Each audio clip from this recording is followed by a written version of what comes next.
Mayor Brownstone, we're ready to go.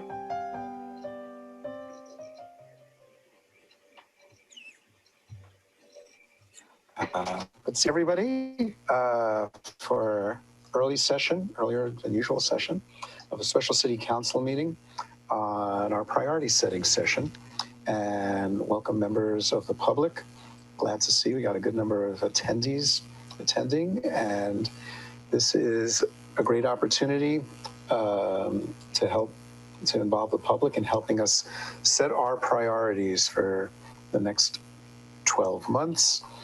And I'm hoping for a great lively conversation and for us to get a good shared understanding of what's most important to the community. So I'm calling the session to order. We're going to start with a roll call. Councilmember Penrose? Here. Councilmember Rarback?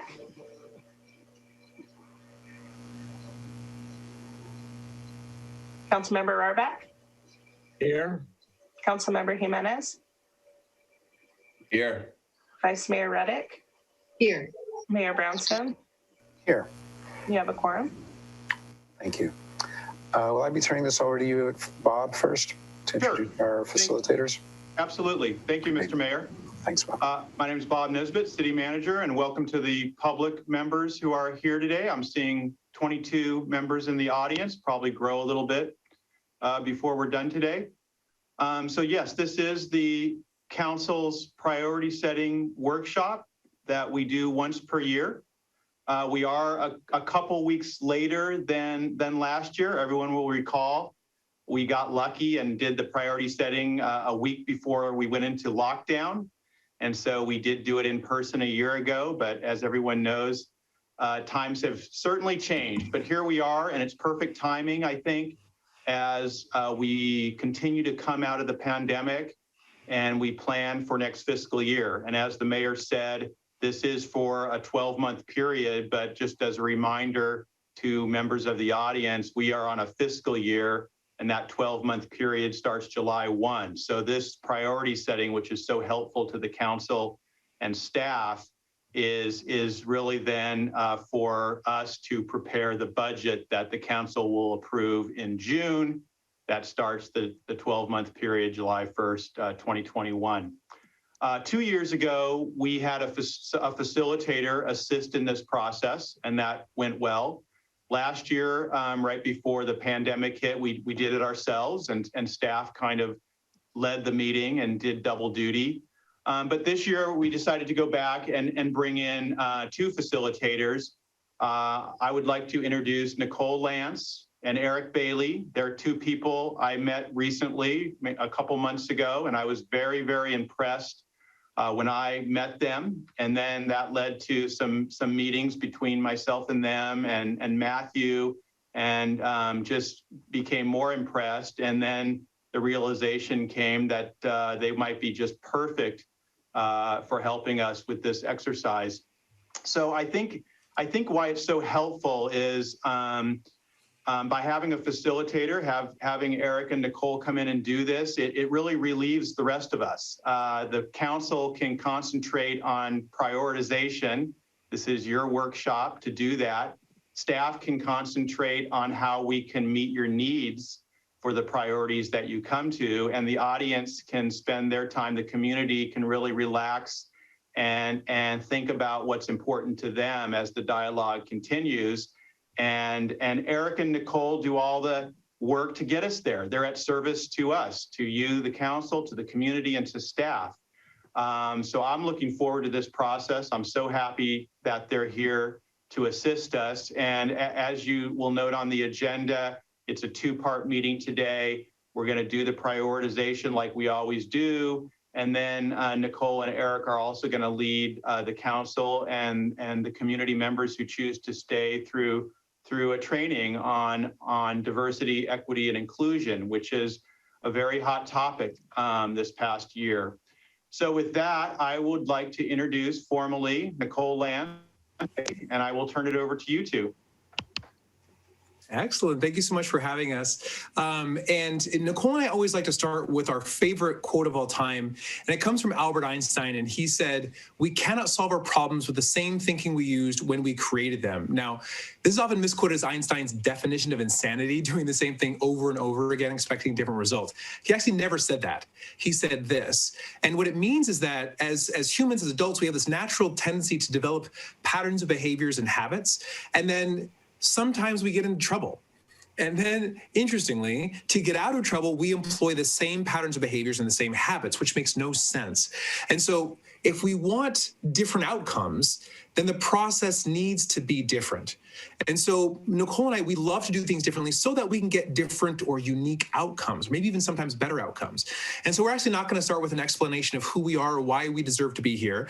We're actually going to start with an exercise in economics.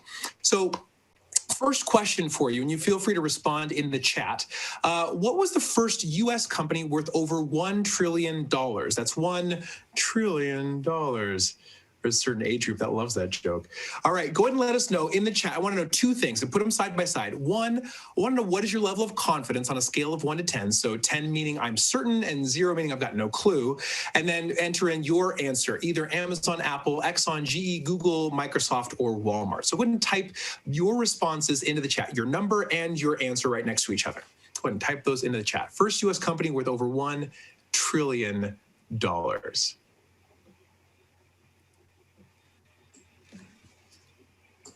All right, answers starting to come through. Let's see, I've got GE, 7. I got Apple, I've got a Walmart, 5 in confidence, another GE, 2 in confidence, fantastic. Apple, 2 in confidence, Apple, 9 in confidence, fantastic. GE, 2 in confidence. All right, so I'm noticing not very high confidence, and that's fair, but the answers are kind of all over the place. So I'll put you out of your misery here. The first U.S. company worth over $1 trillion is Apple. Apple Inc. All right, so here's the next question. If I showed you the Apple logo, would you recognize it? All right, again, I want to know what is your level of confidence on a scale of 1 to 10? And then yes or no, would you recognize the Apple logo if you see it? So go ahead and type that into the chat. On a scale of 1 to 10, how easy would you be able to recognize the logo? All right, these ones tend to come a lot faster. It's a little easier to answer this one. All right, seeing a lot of yes tens, a lot of yes tens, yes, yes, yes. Yes, I'm on an Apple, so you got extra ability to do that. Fantastic. All right, so very high confidence. Everyone's gonna be able to recognize it. So please tell me which one of these is the Apple logo. See, what you're experiencing right now is your confidence fading away. Right? Now, you're experiencing the space between the illusion of certainty, this idea that we call the illusion of certainty, and newly presented information, the space that I call the oh crap gap. And I call it this because our brains like to project certainty, and then we're presented with new information. Sometimes our brains say, oh crap, maybe I don't know. And that space is really important. We asked this question all over the country. We asked if I show the Apple logo, just about everyone says yes, 10 out of 10 confidence. And then I show the options and people are like, oh, I'm much less confident. Now, I teach what are called the principles of human understanding. Essentially, these are 22 principles that are the brain science and psychology behind leadership, communication, collaboration, and relationships. Now, whenever I say relationships, people are like, oh, you're talking about romantic relationships. It can be applied in that arena, but not necessarily. Anytime two humans are relating, that's a relationship. Right? Now, we don't have time to go through all 22 of the principles, obviously, but we are going to hit a few of them. And the first one is called the illusion of certainty. Well, that means that our brains have a propensity to project certainty even if there is none. Right? Our brains like to project certainty. And so what we experience is everything in our lives have come to us through our experiences. And we started to rely very heavily on them. We've been successful to this point. And so we actually start to become certain that our experiences are a good reflection of the way the world actually is. But the interesting thing is there are experiences outside of our own. All right? So we want to hold open the possibility of someone else's ideas, someone else's opinions, someone else's priority could have validation for them as well. And so if we hold open the possibility, we can learn and interact differently. I know some people cannot move on until they have resolution to this one. So which of these is the Apple logo? I saw a vote for number 1 all there. If you said anything other than number 9. You would have been incorrect. Number 9 is the Apple logo. Number 1 and 9 are very similar, but the leaf is going the wrong direction, number 1. Anyway, getting it right is not the most important thing. The most important thing is, what did it feel like? Right? And the reason that matters, you may come to a session like this and say, I've been to so many of these kinds of sessions before. I know what you're going to say. I know exactly how much or how little we're going to get out of this. That might be the illusion of certainty, because the illusion of certainty makes us say things like, I know. And Nicole and I want to remind you that maybe you don't. And we're not saying you're always wrong, because that's not true. But let's say you know 90% of what we're about to talk about. That means that there's 10% you don't know. And the reason that's important is that the only things in life we can learn are things that we don't yet know. I'm going to say that again, it's critically important. The only things in life we can learn are things we don't yet know. And so I invite you to be open to other people's perspectives. I invite you to be open to experience that you may not have had before. I invite you to be open to see what there could be to learn here, to be learned here. All right, now we can introduce ourselves. All right, good morning. Well, Eric and I have a firm that we named Extraordinary Balance. And we named it that intentionally because that's how we approach our work, but that's also what we want to offer the communities that we serve. And we say our tagline is that we do things differently, intentionally, to accelerate the speed of government. And every time we say the speed of government, there's usually some picture of something that pops into your head that you probably wish was a little bit faster. So our goal is to give you processes and strategies that actually help you do business more efficiently so that you can be more effective in serving your communities. I'm Nicole Lance. I'm one of the managing partners here at Extraordinary Balance.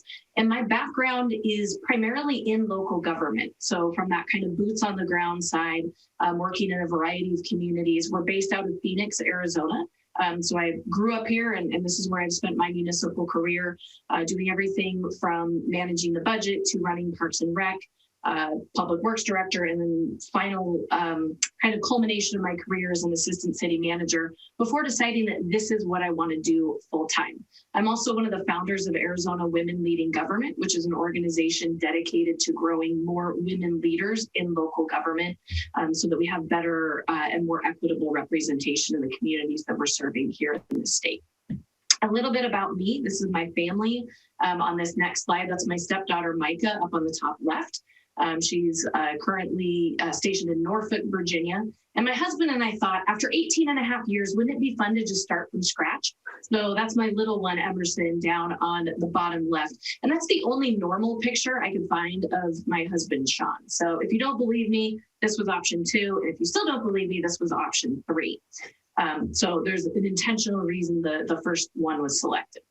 It's funny because Nicole and I have been friends for about 20 years, and I know Sean. He's like one of the kindest, gentlest souls, and this is the creepiest picture in the world. So I'm glad you don't use that for the main photo. My name is Eric Bailey. I'm the president of Bailey Innovation Group, also one of the managing partners of Extraordinary Balance. Now, we are municipal consultants. A large bulk of our work is in serving municipalities. And you know Nicole's reason. She's actually been in boots on the ground, done the work of serving citizens. And my connection with municipalities is slightly different. Back when I was a kid, due to a series of unfortunate events, I was actually homeless on the streets of Seattle with my mom and my brother. And here's the thing. I was 5 years old. I don't remember being homeless at all. I remember this really cool adventure where I went to the Seattle Public Library every day. I remember going to the parks all the time. This is Freeway Park in Seattle. I remember going to the Bite of Seattle, which is a big, huge food festival. I remember Seattle has this mounted police force. I remember what I would call the horsey cop waved to me one time. I remember a garbage truck driver waved to me. Now, there's nothing cooler for a 5-year-old than a garbage truck driver waving at you. And the interesting thing with all of these experiences, as I became an adult, I started talking with you people, you city people, you civil servants, and I realized, oh, you're responsible for the libraries and the parks and the events and the police and the garbage that kept us safe. You're responsible for giving me this transformative adventure that really could have been a terrible situation for me. And here, Nicole and I were running this business. We're one of the fastest growing municipal consulting firms in the country. And I'm not supposed to be thriving. Statistically speaking, I'm not supposed to be, but I am. And it's because of the work you do. And the people you serve, more often than not, won't even know who you are or say thank you for the work that you do. And as I've been fortunate enough to learn about the work that you do, I realized that I want to make a big part of my work saying thank you. And so our mission is to serve those who serve. Right? Serve those who serve. And the vision of our company is slightly different, right? We want to change the way the world connects because a fundamental problem happening in our world is we're actually losing the ability to connect with one another, right? We're on social media and we're unfriending each other because we disagree about something, usually politics, right? And so we're like cutting people out of our lives because of a disagreement. And if we do that over and over again, we end up surrounded by people who think like we think and know what we know. And if the only things in life we can learn are things we don't yet know, and we're only surrounded by people who know what we know, we stop learning, we stop growing. And so that's what we want to address, right? Is this ability to connect with people even if we disagree. In fact, this idea of unfriending is happening so often that unfriend is a word in the Oxford Dictionary. That's a problem. That's a big problem, right? And so we want to fundamentally change the way in which we do this, right? We want to change the way things happen. And so our dear friend Tony Robbins said, if you always do what you've always done, you will always get what you've always gotten. So between Einstein and Tony Robbins, we kind of have it covered somewhere in the middle there. But when we come to strategic priority settings like this, if we want different outcomes and results, so if you want to drive a different outcome for your community, we believe that we have to throw out some old thinking. And that old thinking includes not just what we need to do for business, but how we do business. So this idea that we have this clear process, this very kind of streamlined process that helps us really get that directional accuracy and efficiency that we're trying to get. That's how we accelerate efficiency. Because when we establish those priorities, what we're going to do today in 90 minutes or less, because it's happening in the first half of this session, as we establish those priorities, that's how we get to where we really can land all of the projects that we want to land. And so I love this visual of all of these planes trying to take off. And this is frankly one of the problems with typical strategic priority sessions or strategic planning processes. Now, the way that we are going to do this and to be truly efficient with the time, Eric and I use what we call polarities. And so this is the facilitation framework that we'll use for the course of today to keep us moving. And essentially what this means is that we will balance between two equally good, but kind of polar opposite things. So we're going to be looking to maintain an efficient pace, but we know council needs to have the conversation that council needs to have. So giving space for that while still kind of keeping an eye on moving efficiently through the time. Now, the way that we'll balance between these priorities is that if we feel we need to lean on one instead of the other one, what'll happen is Eric or I will just put our hand obnoxiously close to the camera and we'll say, pause. We need to pause the conversation. So that's kind of what it'll look like. If it happens to you and you're the first one, maybe just laugh awkwardly. We'll all kind of get past it. So what's the next one? Yep, thank you. Diverse perspectives and strong point of view. This is the second polarity that we'll be managing between. So getting the diversity of perspective, including room for public comment. We have that integrated into the process, but still also leaving room if someone has that strong point of view. High detail and high level. So getting into the detail where we need to, but understanding that in this session, that high level policy direction from council is really what we're seeking out. Ensuring clarity and tolerating ambiguity. This is my perfect example, my favorite polarity of them all, because I am a clarity type of person. Eric is an ambiguity land type of guy. So what this means is if we come into something where we're trying to get into, well, how are we going to do that? Or what are all the steps that need to happen? We might say, you know what, we're going to pause this and just agree to a little bit of ambiguity, and that will commit to working that out moving forward. We're going to balance between large group discussion and individual processing. So organizations that come together for this type of work, it tends to be an extrovert's playground. Where we, my fellow extroverts, will kind of talk until we figure out what point we're trying to make. And that's not always efficient for conversation. For individuals who are more introverted or who need that processing time, we're going to build in some of that space for you to have that thought process so everyone can engage most effectively and efficiently. We're going to be talking about strategic priorities. The goal is to outline those, maybe up to 5 strategic priority areas that council set so that staff can then take those and go forward and do the good work they need to do. But we may get into some conversation about action items along the way. If this happens, Eric and I have a separate document that we've already got teed up where we're kind of capturing in a parking lot anything that's action item related so it doesn't get lost. But we don't want to spend time on that today so that we can get that alignment at that strategic priority level. And then lastly, Half Moon Bay Fit and what we call the Extraordinary Balance Experience. So we are experts in facilitating this type of conversation. We've done hundreds of them all over the United States, but you are an expert in your community. And so really giving that its due in the course of the conversation. So if you grant us the authority to facilitate the conversation using the polarities, meaning we might have to actually put our hands up obnoxiously close and pause, just give us an okay or a sounds good through the chat. You can also give us just kind of a thumbs up on camera as well. All right, got a couple of okays coming in. All right. This part's important so that we know that if it happens through the course of facilitation, that we've all agreed to this is the framework. Okay. All right. So what are we, thank you everybody that's dropping that in there. So what are we doing here today? What's the point of the session? What are we trying to accomplish? We have a number of goals for this retreat. Get an update on operational progress from staff. We're going to be kicking it over to Matthew here pretty shortly to talk a little bit about the CIP process. And then primarily that second bullet point, discovering that alignment that's happening from the community, from the staff, and from the council input on these strategic priorities. So what you'll see here in a little bit is we've taken the information that came from those public listening sessions, from my conversations with council and from Eric's conversations with staff. And we've captured all of them in one place. So you can start to see some of those areas where they're aligning as a starting point for that conversation. That is what we'll use to establish the strategic priorities. And then this will give us that clear direction for staff to kind of go forward. And then kind of managing that illusion of certainty, hopefully learning something new, and dare I say, having a little bit of fun along the way.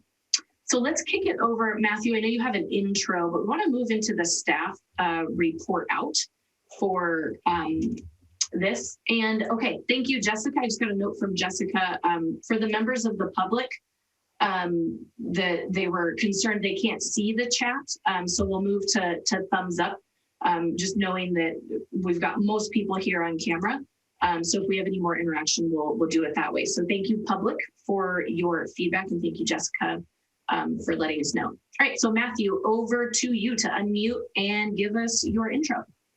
Thanks, Nicole, and glad to be with you today and with our council and staff and the community. I'm Matthew Chittister. I'm the Deputy City Manager here in Half Moon Bay, and I will try to keep my report brief because I know the point of today is to let council talk. So I will just give a little background on the process and what the last year has been like, and then I will turn the time over to John and Moz from Public Works to talk about capital improvement planning for this upcoming fiscal year. So last year, as Bob mentioned, as we headed into our planning for the fiscal year, what was called the 2020-21 budget, we had no idea what this year was going to hold. We had a strong financial position. The economy was growing. We were really taking on new challenges in ways that we hadn't been able to before. And we did our normal process with listening sessions and gathering feedback from the community. And on March 10th, we held our priority setting session. And at that point, we knew about COVID. I think we took some measures to have like staff serve food instead of people picking up the food themselves. And we knew that, there were some measures that were going to have to be taken, but we had no idea. And so we went through a normal process and came out of that priority setting session with 5 clear priorities. And those included affordable housing and homelessness, traffic and transportation demand management, environmental sustainability, emergency preparedness, and economic development. And in a typical year, we would have taken that information that came out of that session and staff would have put together work plans, multi-year work plans, and brought them back to the council during the budget hearings in June. And council would have discussed them and tweaked those and approved them. And July 1st, we would have been off to the races. Obviously, this past year was not a typical year. Within a week of that priority setting session, we were working from home. Schools were closed. Everything had changed in an instant. And the way we approached our issues and our focuses was completely different. We were more focused on pandemic response and emergency response. And a lot of staff were doing that from home while dealing with family challenges, kids working on school from home, personal health and financial challenges. It was not a typical process. Despite all that, we worked really closely with the community and other agencies and accomplished a lot in this past year. From a pandemic and an emergency response front, we provided financial, housing, health, and food support to those in need in our community. We also supported a response to the largest wildfire the county has seen in at least 100 years. We helped to ensure that there was regular COVID testing available to everybody in our community. And right now we're helping to provide access to vaccines here on the coast. As we speak, there are people getting vaccinated in Half Moon Bay. Actually, not as we speak, at 1 o'clock.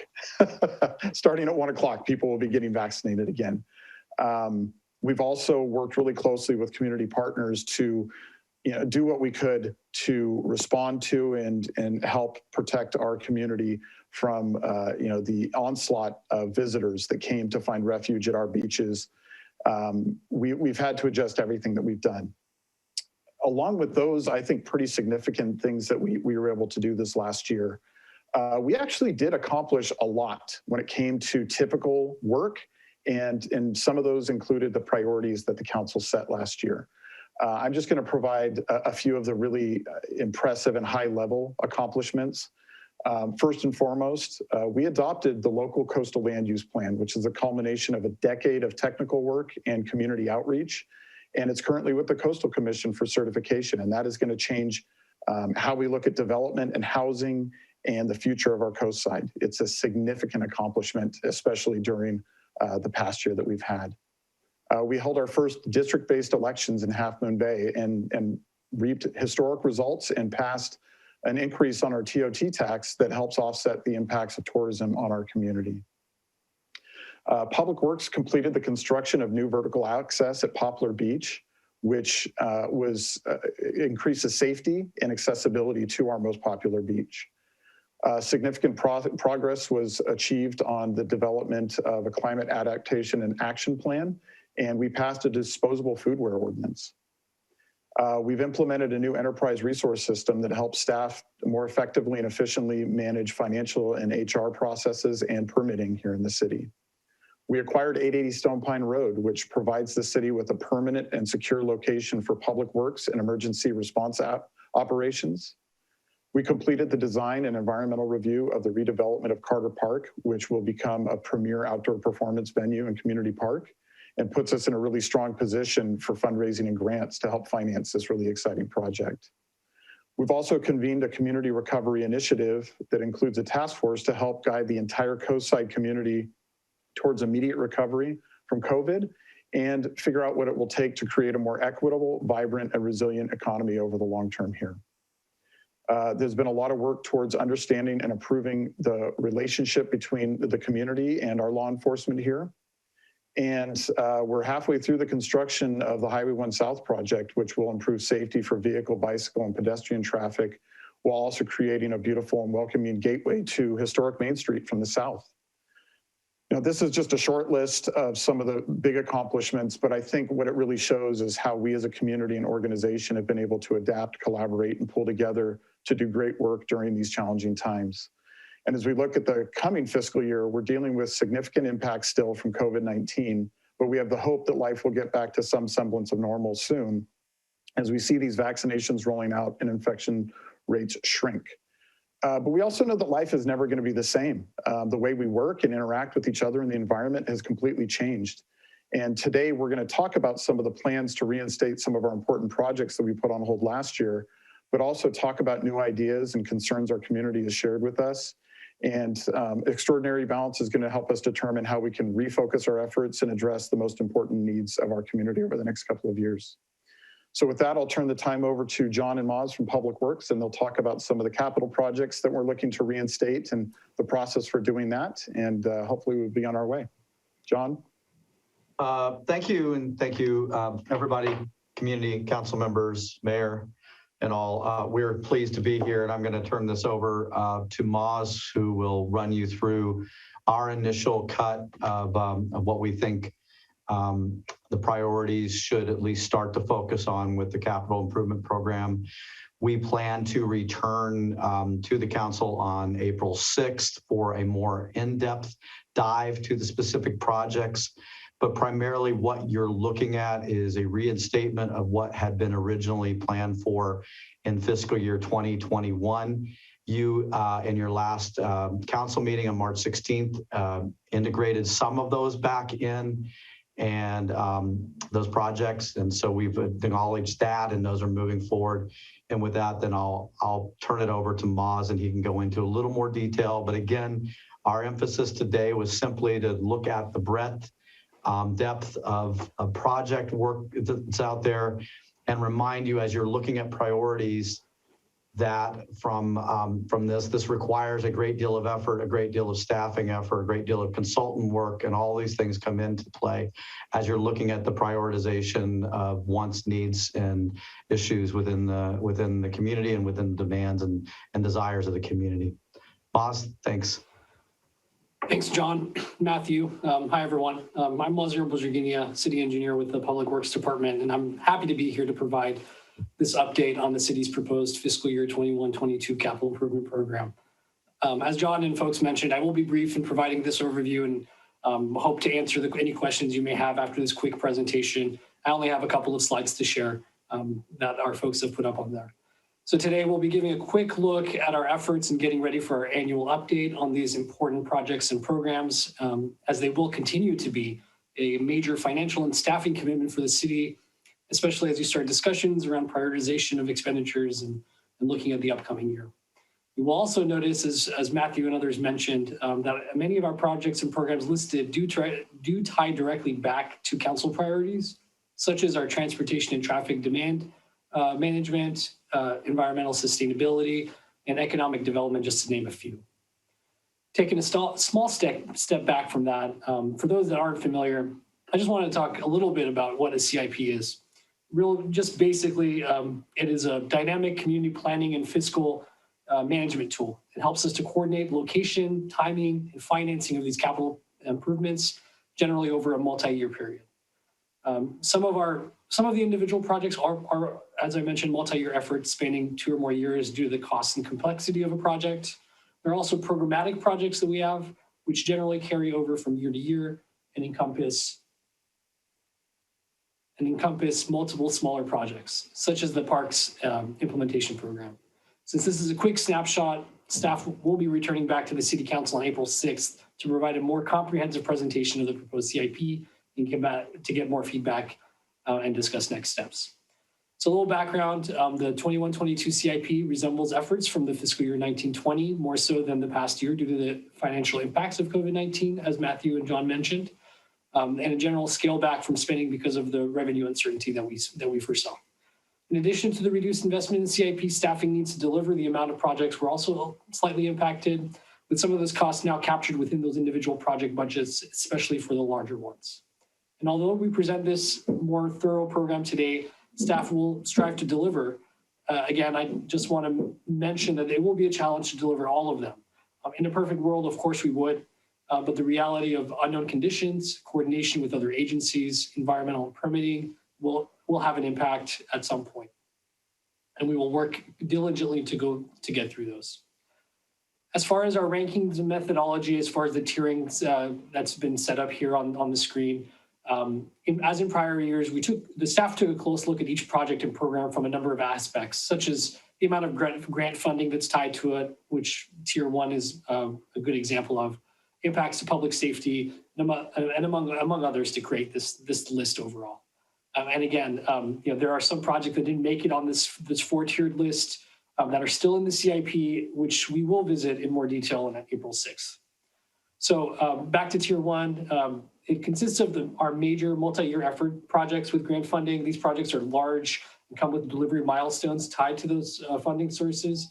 And most of the grants do require a small amount of local match. And so it is important to continue funding these efforts in order to maintain our overall grant funding, of course, as well as making the important improvements and repairs. The Tier 2 are consistent mostly of the city's programs, which are generally made up of smaller projects and efforts that are more or less continuous, such as playground equipment replacement or sidewalk repairs, or urban forest management program. Tier 3, can we go to the next one, please? So the tier 3 are other important and necessary projects that are mostly funded by general funds, at least at the current phase. Some are good candidates for future grant funding, such as the Poplar Gateways effort, and others are necessary repairs and improvements to current facilities, such as the sheriff's substation renovations. Tier 4 are all sewer system projects and are funded by our sewer rates. These projects will not require general funds, but the reason we wanted to highlight them is that the staff that's working on the other capital projects will also be working on these to deliver these projects and programs. So they're tied from that perspective. And then just briefly touching on the funding, each tier we've summed up the subtotal of the expenditures and also highlighted the amount of general funds that we would be requesting. Some of these projects are new but may be familiar since most of them a few of them were incorporated as part of the mid-year budget update on March 16th. Those are the ones that are, those reestablished funding amounts are highlighted in the yellow on the chart. The remaining funding, aside from the general fund that's not captured, comes from various sources such as grants, taxes, measures, and different types of loans. I also want to mention real quickly that there are some uncertainties to the revenue projections for the coming year. So we're working closely with our finance department to get those updated information numbers for next year, as they could impact our projects and what we're trying to accomplish. So again, as far as this overview, I really just wanted to keep it brief and to the point. I know you may have some questions. I'm happy to answer them. I just want to remind that we will be coming back on April 6th at the City Council meeting to provide a more detailed discussion of our CIP for your comments and consideration. But yeah, we did feel that it was important to at least touch on this subject a little bit today as you embark on your prioritization. That's it for my presentation. I'm happy to answer any questions you may have. Thank you.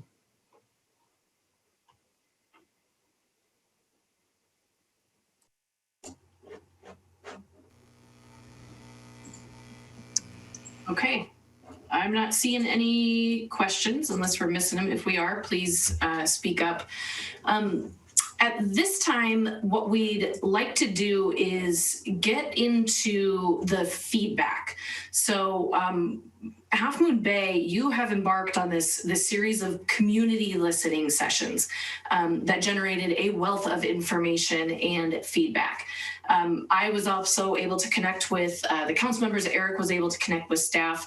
And we really kind of focused on this sort of really broad question, what ideas, large and small, could make Half Moon Bay an even better city? So, big to small, what would be all of those things? And the idea was that as we incorporate all of these aspects of input, we're going to kind of squish them all together and then start to see how do they sort of group up and what are the areas where we start to get alignment.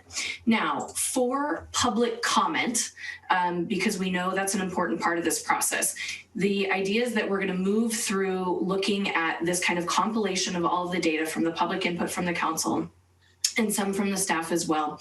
We're going to do some work to identify areas of alignment, and then that's when we'll be opening for public comment. And so the goal is really that the comment then becomes additive to the council discussion and the council work that's been done in this session, so in real time. So when we pull up this spreadsheet, understand we can add to it, we can move items around, and we can certainly come back to it at any point in time.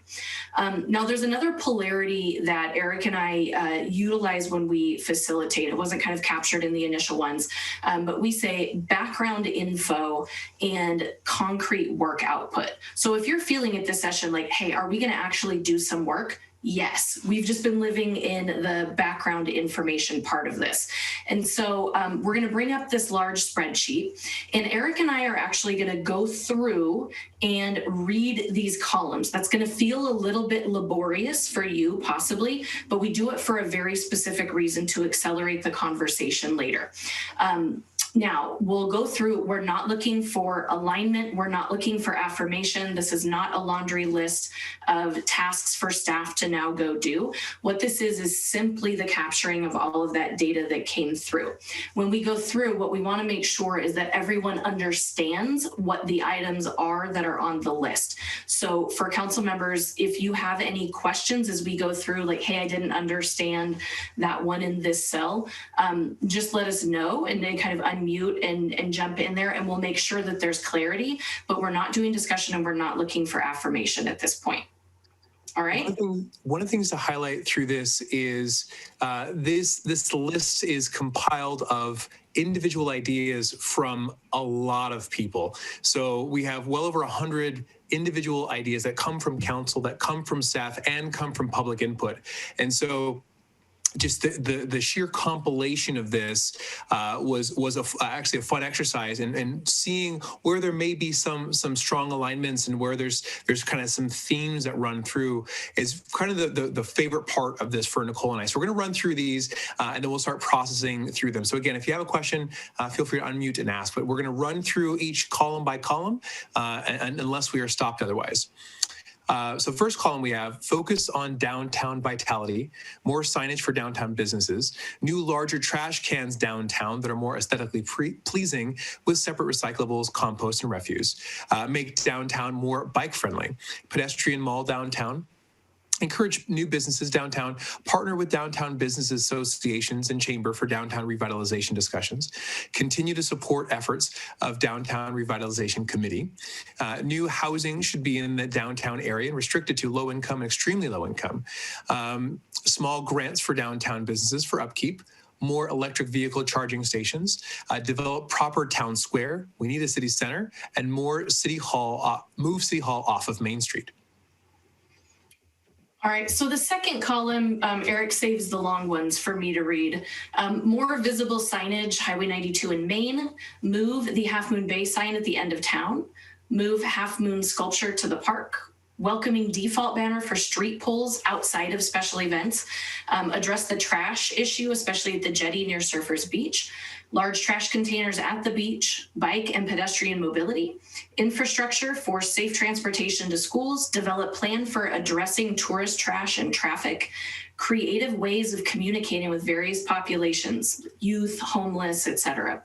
The city should be easy to navigate. Transportation, we should survey Samtrans commuters to understand their commute patterns, improve dog park maintenance, have a small dog area at the dog park, prioritize the Llanero Serrano Presente program, continue to implement the LCP, maintain current land uses at site of the Dunes project, Carter Park, finish Frenchman's Creek Park, Poplar Park renovations, complete construction of the railroad to Poplar Beach Trail, new City Hall, make the community garden happen, take over Shoreline Station, find other ways to use the kitchen at the community center, partner with and strengthen the capacity of local organizations, continue existing work program and efforts of staff, redistricting efforts, etc.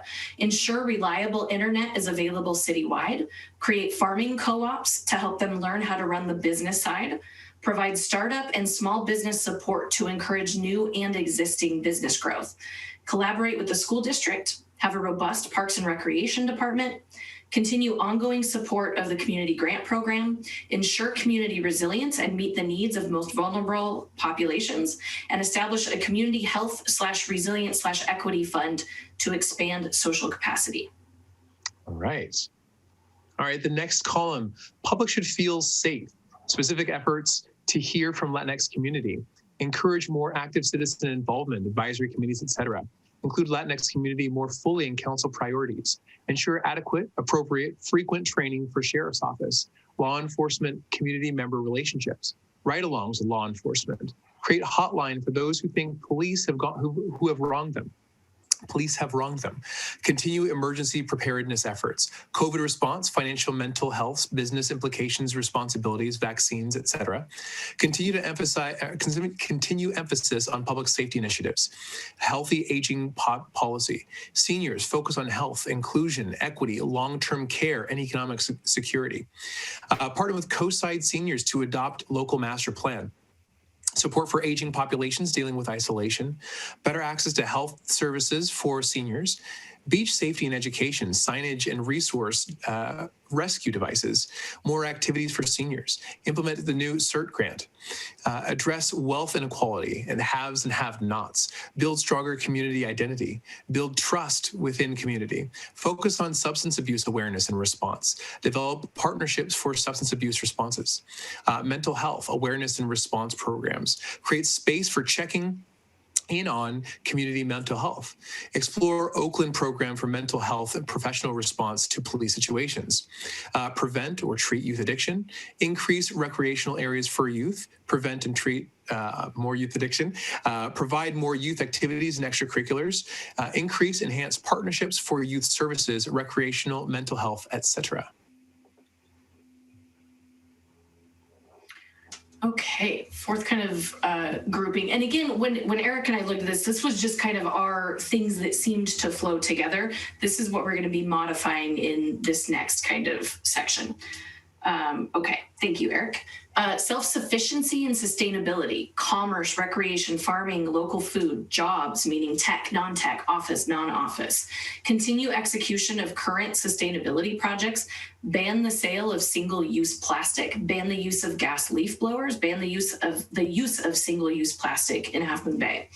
Natural gas prohibition exemption, climate action plan, looking at soil carbon sequestration, local water absorption and filtration, regenerative land management, and regenerative agriculture. Increase or continue goat grazing programs, outreach on the REACH codes. The city itself should be more sustainable, solar, backup power, model climate adaptability. Become model community for going green, protect farming and ranching, continue to reduce carbon emissions, and reduce greenhouse gas emissions from farming and ranching. All right, and the final grouping, we have rental assistance and support programs provide possibly through partnerships, home ownership assistance, education programs, affordable housing for low income and extremely low income, partnerships for affordable housing for all ages, and stages, more outreach about co-side in emergency shelter directly to unhoused community, develop 50-unit apartment building downtown for affordable housing, non-emergency medical care for those in crisis or experiencing homelessness, opportunities for housing refugees, POS, I don't know the acronym there is. Possible use of ADUs, more housing for agricultural workers, and partner with county for affordable housing and buy church land. Okay.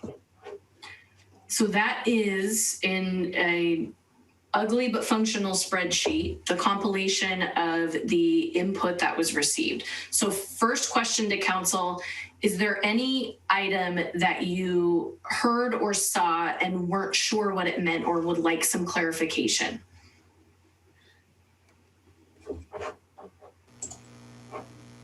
Okay. Looks like we're okay. Okay, thank you for the thumbs up. I'm trying to scroll through everybody at once. So the goal at this point really is to hand it to the council. And Mayor, I see that you're unmuted. Did you want to jump in? Nope, keep going. Okay. So the work at this point then is for council to have some conversation around getting all these items into the right groupings. Because these groupings of items, when we start to see like items or like areas of input being pulled together, that's generally where we see these are areas of alignment for strategic priority efforts within the community. So we can move them around, condense. And again, this was just a starting point from mine and Eric's work with the groups that we met with, and then reading through all of the community input, which was extensive. So amazing, amazing work there.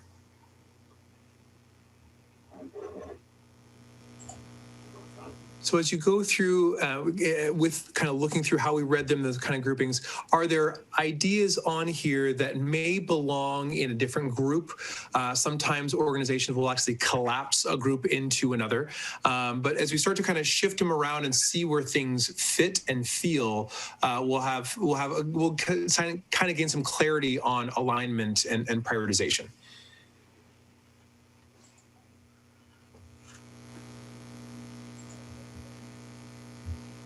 Mr. Mayor, I see Councilmember Reddick has raised her hand.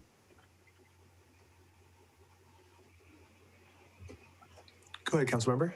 Yeah, I think we could use a category called community resilience and sustainability, and you could put, the health actions underneath that. You could put climate action plan. You could put parks and rec. You could even put, some economic recovery underneath that. That's sort of a large bucket that would include a lot of different things relating to, the health and adaptability of the community. Okay, so what did you call it? Community health and? Community resilience and sustainability. Okay.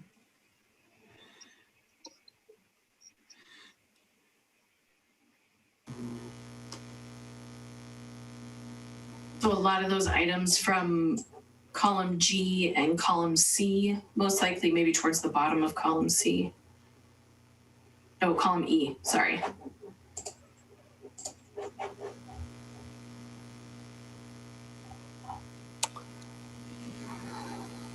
It would include things like health, climate, mental health, nonprofits, parks and rec, anything to do with community, health, safety, adaptability, resilience to disasters, that sort of thing. Okay.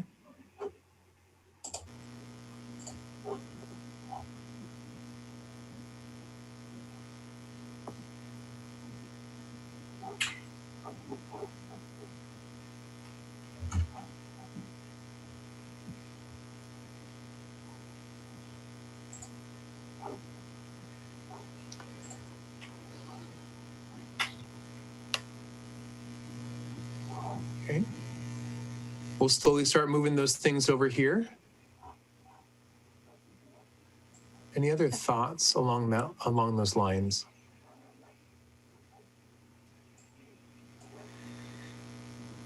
Well, I don't know. I see it a little bit differently. I would be putting most of those things. I mean, I would phrase them differently. I was thinking of a category of health and public safety to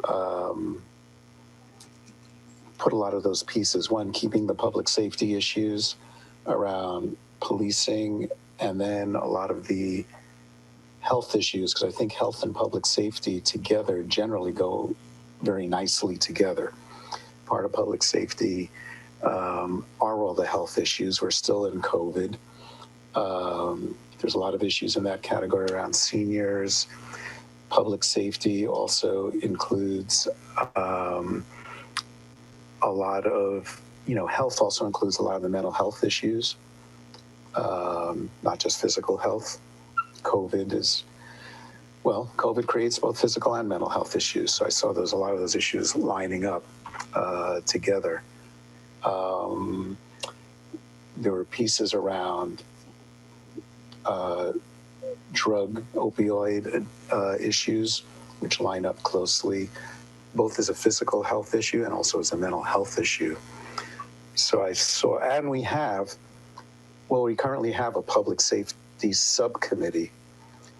And if we were to combine those into one major category, I see it might be useful to actually rename that subcommittee as health and public safety, to give it that attention and make sure we're acting on that. I thought I was a little, I could see putting economic recovery and sustainability maybe together, economic recovery / development. because first we're trying to go through the recovery stage, then development, and maybe adding a lot of our sustainability pieces to that, in part because both of those areas fall within our public works department. They do a lot of the sustainability projects, and the folks who work on those projects, own those projects. And I think a lot of the economic recovery piece also will fall a lot on some of the public works group. So I thought that was an area to potentially combine if we don't separate them out.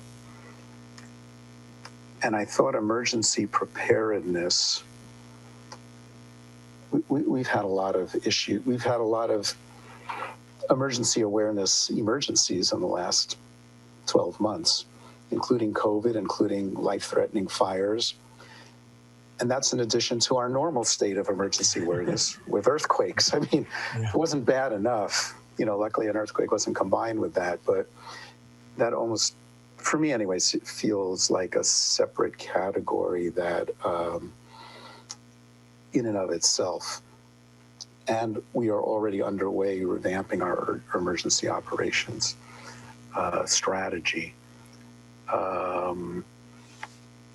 And affordable housing also has been a long-term priority. And I don't see that going away. And we have a lot of comments on that. And affordable housing includes homelessness, includes a lot of other issues ongoing. In other words, if we don't have enough affordable housing, a lot of folks find themselves on the cusp of homelessness. So I feel that's merits a whole, separate column, which you've organized nicely. And yeah, for now, that's what I've got. That kind of either puts things into sort of 5 categories, but potentially combines the economic recovery with sustainability.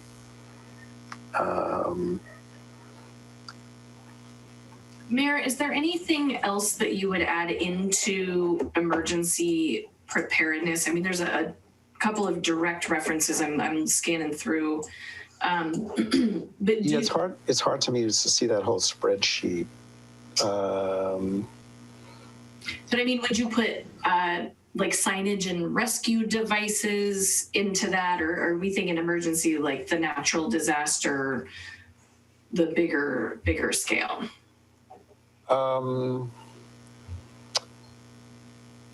There's times where traffic comes into that, but I think that's more, it's talking about traffic differently than the normal weekend crazy traffic that we have. It is an element of it because you never know when an emergency comes up. But when I'm thinking of emergency preparedness, there's just a lot of other issues and different groups we have to coordinate with and work with, and creates a lot of work and staff work. So I was keeping that more, let's see, I'm trying to think if there's any. Others might have some things that they think naturally go under there for emergencies. We have a CERT program. Anything that has the word CERT in there, I would put under that. Yeah. Well, I was going to say, if we keep Councilmember Reddick's idea of Eric, I can't see it on the screen right now, the community resilience and sustainability, would it possibly be a connect there for you, Mayor, or you thinking that should be standalone? Again, it could be just wordsmithing here. I understand what those words could mean, but I just don't know if they're specific enough. They're so broad that it could be community resilience and emergency preparedness, especially if sustainability is kind of coming into this idea of economic recovery. And I think broader, Mayor, for you and the rest of the council, how are we feeling about some of these kind of groupings that are emerging? Are they lining up with some of what we heard, or you're feeling like something's not getting represented?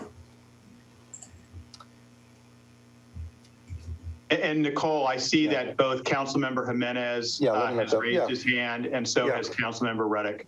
I'm okay for now. I don't want to, take up more time right now. I'd like to hear from other folks, so I'm good. Go ahead, Councilmember. Yeah. Climate change.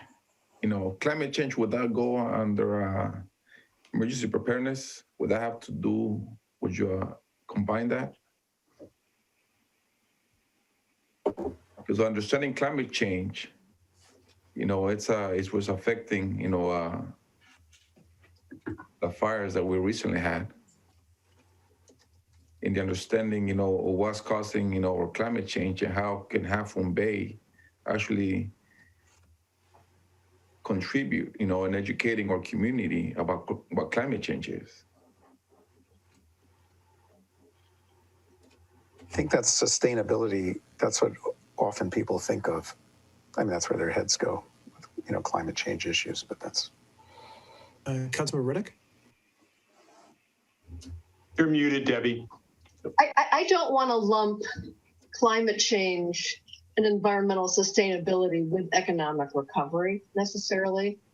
I would rather have a category like community and climate resilience. Resilience is the ability of a community to withstand and recover from stresses, whether it's COVID, economic distress, climate change, sea level rise. Resilience, I think, is an important concept for having a strong and healthy community. If you have a lot of, addiction problems in nonprofits without capacity, and you don't have a climate action plan or an emergency preparedness plan, you can't be prepared to withstand and recover quickly from, extraordinary stresses. So I agree with Joaquin. I think climate change needs to be there, but I would put it as community and climate resilience, our ability to be strong and evolve in a positive direction and recover from disasters. I think those go together. And that would incorporate things like, investment in our social infrastructure, in our nonprofit institutions, in healthy programs like, Parks and Rec and activities for youth and activities for seniors. So climate belongs in there and sustainability, but I think I'd like to see it community resilience and climate resilience be like one category as opposed to just having it lumped under economic recovery. There are things about sustainability that have nothing to do with the economy, but have to do with the strength of our, community institutions and organizations.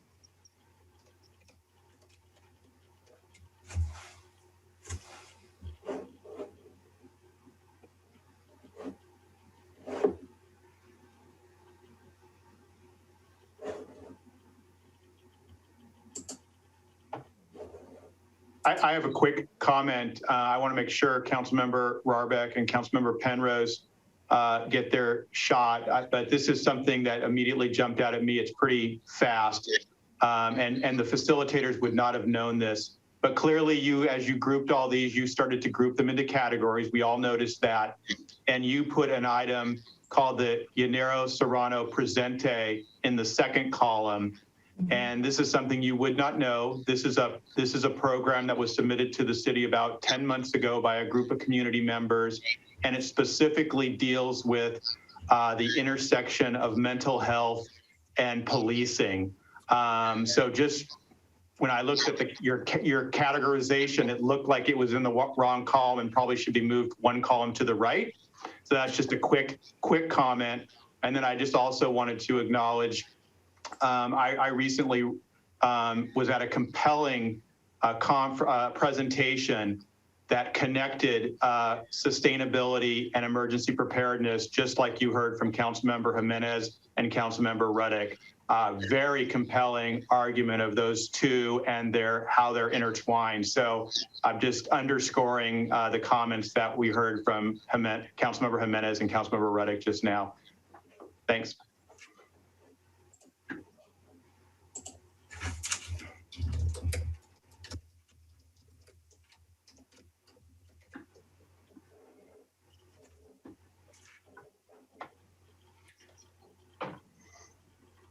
All right. So one of the things that we saw through here, a lot of focus on downtown ideas.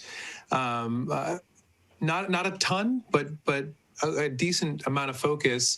As we think about, some of the other kind of topic ideas that have come up, does downtown fit in any of those, or is downtown, or kind of focus on downtown or downtown ideas, does that kind of separate out as its own kind of priority area?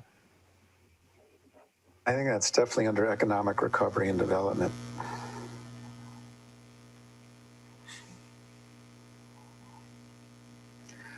It's also part of affordable housing. There's something called RENA that the public may not be familiar with, but it's the housing needs allocation, where the state requires us to build different levels of affordability in our housing plan. And I am sad to report that for the last 6 years, we have had a requirement to build 83 units of low income and extremely low income housing, and we have provided 0. So from my perspective, that is one of the most important priorities, and we should do everything we can to encourage extremely low affordable housing, and it should be located in the downtown where it belongs. So that's where I'm coming.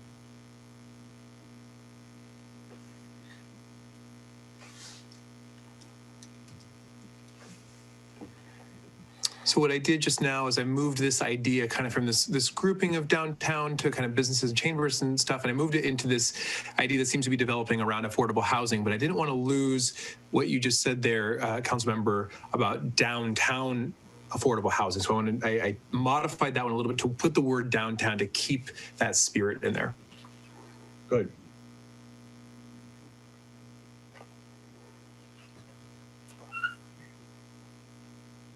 All right.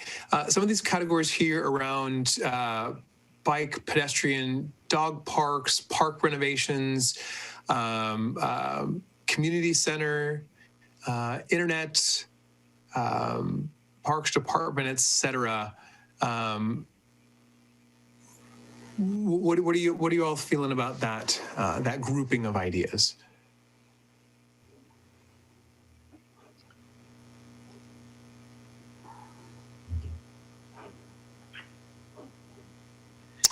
Does it fit in somewhere else, like community resilience? Does it fit downtown, or should it be its own category there?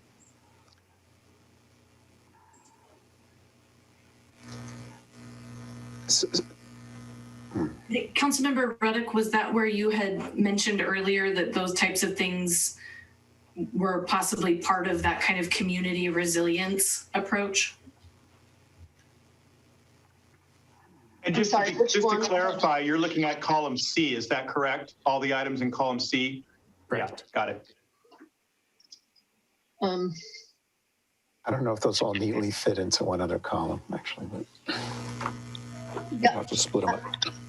I'm sorry, I had a restroom break, so I didn't follow that. That's okay. We're looking at column C, some of these items that really is everything from some of the transportation infrastructure to school signage, dog parks, park renovations, community garden, broad or reliable internet. Does that kind of fit with what you were thinking with that community resilience? Well, reliable internet, I mean, it could, but it seems to me like it's more like an economic recovery and, economic development thing. For community resilience, I was thinking more along the lines of, well, I would need almost like a break to go back and read through all these little pockets of information. It's a little bit overwhelming, but certainly emergency preparedness, I think, could go under community resilience. Anything having to do with activities for seniors and youth, investment in nonprofits. Climate resilience would be the climate action plan. It would be protection for agriculture, reducing greenhouse gas emissions, that sort of thing. So, public safety and emergency preparedness kind of overlap, but preparedness is more, aimed at building your ability to adapt and be resilient to change. So, it's kind of fine tuning things, but. Yeah, and one of the things to note here is that the gigantic list of individual people's ideas does not represent, again, a task list that we must accomplish. What we do is we use this tool to identify what is strongest for us coming up, and we use those ideas to identify where there is the alignment. So where is our alignment? So we've already kind of identified right now there's some really strong alignment around economic recovery, development, and sustainability, like economic sustainability. Some pretty strong alignment around health and public safety, some strong alignment around affordable housing. And so as we think about those sort of things, emergency preparedness and kind of community and climate resilience will seem to be kind of rolling together, but I wouldn't focus too much on the specificity of everything within kind of underneath the top line there, but using those as identifiers of what will be rising up for us as our key priorities. Well, I just also want to do a process check here. We don't have to fit every single one of these boxes into where we end up, right? I mean, that's the whole point of priority setting. Some of these things fall outside of priorities. Absolutely. So, like you said, the main, one comment here or there, if that can't be combined comfortably, with other ones, may actually be falling outside of a priority area for now. Right. And frankly, we didn't have, well, anyway, we're sort of doing this sorting thing. Yeah, we're doing right now for the first time. So, what was I thinking before? I like the idea of combining the sustainability and emergency preparedness. And then, it's getting the big capture areas that we're really trying to focus on, right? Yep. And then we could fine tune stuff later. Right. Economic recovery, and like when you talked about the internet stuff, it comes up in a sustainability emergency issue. You don't have any internet, you got a big issue, so you have to have alternative communication. But to Vice Mayor Reddick's point, it sounds more like something that we want as economic recovery and development in terms of what we'll be funding directly, and so a lot of these things are going to cross over in a lot of pieces. Yes. Yeah. Mayor, one thing to consider, kind of think about, as you mentioned, all the ideas underneath, those are, if everything's a priority, nothing's a priority, right? And so thinking about kind of some of these ideas, the way that I look at them is including but not limited to these sorts of things. And given there are potentially an infinite number of ways to improve economic recovery, here is a small selection of ideas that have been shared with us. So this is not in any way an exhaustive list of things that we can or must do to affect economic development and sustainability. But just here's kind of a sampling of ideas that have come up through. And I know when I'm sitting, in my own shoes and those of the public, every single weekend from now on through the end of October, traffic is visibly in our face and on our minds. So all those things you saw with signs, this and that, it fits nicely in my mind under sustainability and emergency preparedness if that becomes a catch-all category. Because you were wondering about which thing. Yeah, so I would see, we just have to see the word traffic on here because that is the thing that's most in people's faces every weekend and are concerned about, and we get comments on it every single council meeting. And it's never going to go away. So it's, and I just saw a lot of little pieces around that. There's a few things on here that I do want to call out just for discussion here. I see a lot of efforts to hear from the Latinx community, engage other folks, training, those I kind of guess into public safety, but I don't know if these ones kind of fit in this idea of health and public safety, or is there another a category that should pull out around maybe citizen engagement, citizen something, community well-being, something like that. Is that a category that's kind of is rising for you, or is that just something that maybe fits somewhere else? I see it baked in very heavily into health and public safety issues. And, for the first time, we have much more of a voice on the city council sitting in there. And by the way, one other little typo there, I think it's it's Yanira Serrano. Wait, do I have that right? Yeah, it should be. How do we have it on there? Yeah, it should be Yanira A. Because it's a woman's name. Just want to get that in there. Thanks. Yeah, what do others think?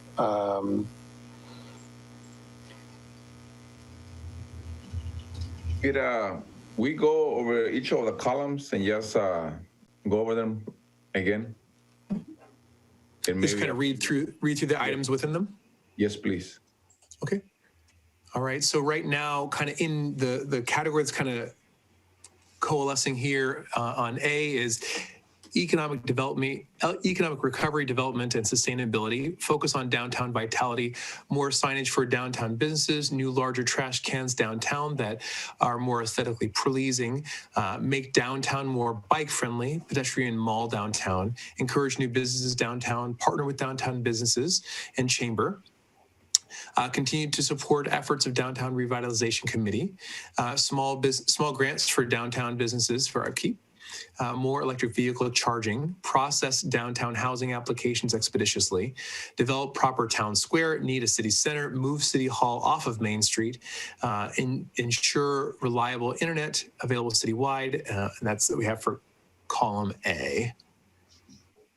Okay, column C, and just as we go through these, just as a reminder for council, we still do have time and that desire to get public comment after this. So when we get the categories to where we think we're pretty close, then we're going to open up into that. So column C is moving Half Moon sculpture to the park, welcoming default banners for street poles outside of special events, trash issue near Surfers Beach, trash containers at the beach, bike and ped mobility, infrastructure for transportation to schools, plan for addressing tourist trash and traffic, creative ways of communicating with various populations. The city should be easy to navigate, transportation, that survey of Samtrans commuters, improving dog park maintenance, small dog area at the dog park, continuing to implement the LCP, maintain current land uses at site of Dunes project, Carter Park, Frenchman's Creek Park, Poplar Park, construction of Railroad to Poplar Beach Trail, new City Hall, make the community garden happen, take over Shoreline Station, using the kitchen at the community center, partnering with and strengthening the capacity of local organizations, which I think we'll probably need to move to community resilience. Continue existing work program efforts of staff creating farming co-ops, providing startup and small business support. So some of this might move to economic development, collaborating with the school district, robust parks and rec, ongoing support of community grant program. I think we've got some duplicates in those last three, Eric, that should be in community and climate. And then community health resilience equity fund. I was trying to read and analyze at the same time. This is always an interesting. Your brain is incredible. It's terrifying in here. Thank you. All right. Do you want to go through the others, Councilmember? Yeah, the downtown housing, would that go under affordable housing? Absolutely.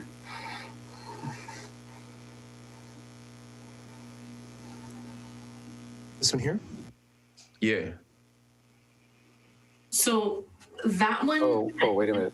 When it came up, that was specific just to any housing applications for downtown. Was that ADU focused? Does anyone recall if that sounds more like ADU?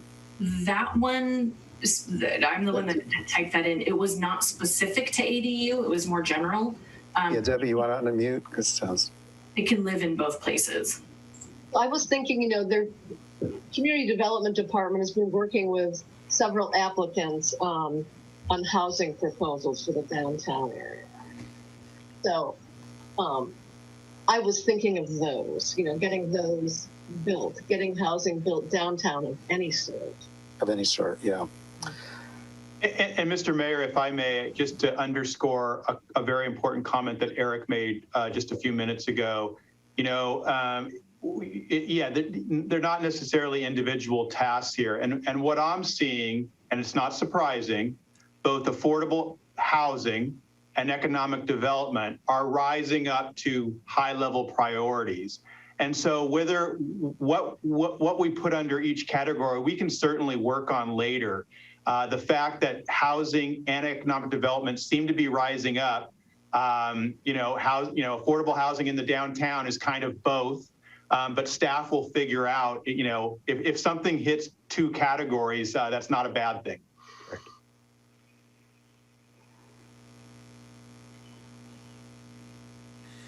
All right. So I think one thing that I'm kind of sensing here is this idea of community and climate resilience and emergency preparedness. Like there's a lot of things that kind of fit that.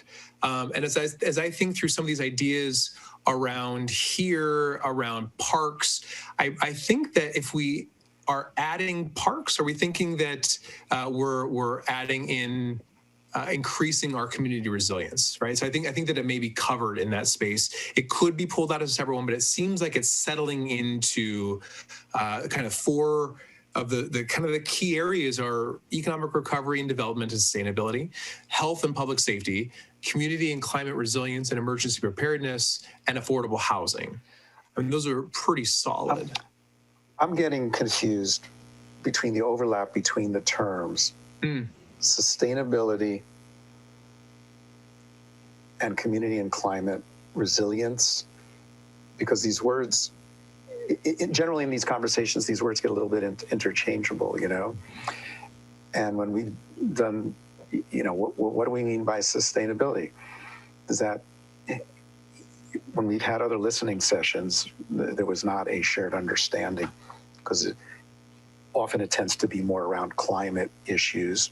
But you could easily, as it's more commonly used in normal language, it can mean a lot of different things, economic stuff. So I just see items there that, if there's a way where we don't have to keep arguing not arguing, but getting confusion between which goes where and how you distinguish, between which ones, is it absolutely sustainability, emergency preparedness, traffic thing? Is economic recovery and development more separate? I'm just trying to think how we do these sorts, but I'm definitely a little confused between the two. No, you're right, and I think the language matters, because it's going to our first ideas or priorities are going to really influence what people think as they start to process the information. So what if we changed this one here to economic recovery and development, and then having that last word sustainability just invites confusion.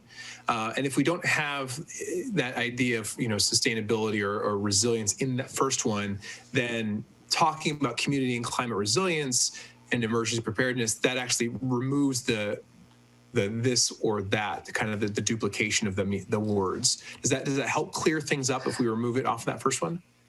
I don't have an answer. It's just that we have had a historic use of that word sustainability and language, so I don't want to, dismiss that legacy use of that. I don't care if we write climate resilience / community and climate / for now sustainability and resilience until we clear it up. You're saying include it here. Yeah, maybe for now, if that helps with the sorting. Sorry, Debbie, what do you think? Yeah, I think you could put resilience and sustainability. Sustainability, you're sustaining something over a long period. Resilience is, you're making yourself, adaptable and able to survive, right? Yeah. Long-term or short-term stresses. Sustainability is more like, you want to be economically sustainable, because if you're totally relying on tourism and then there's a bust, an economic bust, then you're totally in the hole, right? So sustainability is about, being able to, protect your environment over the long term. Resilience is more like making sure you can survive, right? Let me propose something, because that kind of category label is getting pretty beefy, pretty heavy. So I would put emergency preparedness then under public safety. Okay. Eric? Oh, that's interesting. Yeah, that's cool. Eric? Yes, sir. Going back to what you said earlier about the community engagement, there's on the health and public safety, you commented about the Latinx, the include Latinx community so how would you go back to that? Let's go back to your original idea. Can we listen to that? Yeah. So as I hear that, one of the things that a lot of organizations are doing around the country is trying to revisit their the ways in which they're connecting with their citizens. And so if we've identified, and I don't know this for sure, but as those three things or those few things came up, it may be a recognition that there are parts of our community that we haven't been connecting with well, and there might be an opportunity to lift that up as a priority area to increase citizen engagement or to increase perceived inclusion in city operations or whatever. But that's something that I just wanted to note as I saw a few ideas around there. That may be something that showed up, and it may, honestly, when you think about community resilience, that actually may fit there really nicely, right? We may be talking about, we have a resilient community when we have more complete participation, those sorts of things. We'll become that is more... certainly my thinking about it. Is having strong social cohesion means strong civic engagement by everybody, inclusion.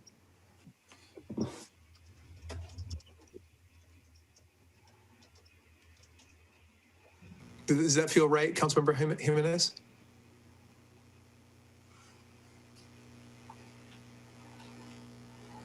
Sorry, I was muted. It does. Right now, being inclusive of our community, it's a resilience. It's a resilient community. So being able to offer that, as we move forward, because one thing that we say, is that we don't want to go back to normal. We want to move to better, right? So that's resiliency right there, right? Yep, absolutely. Thank you.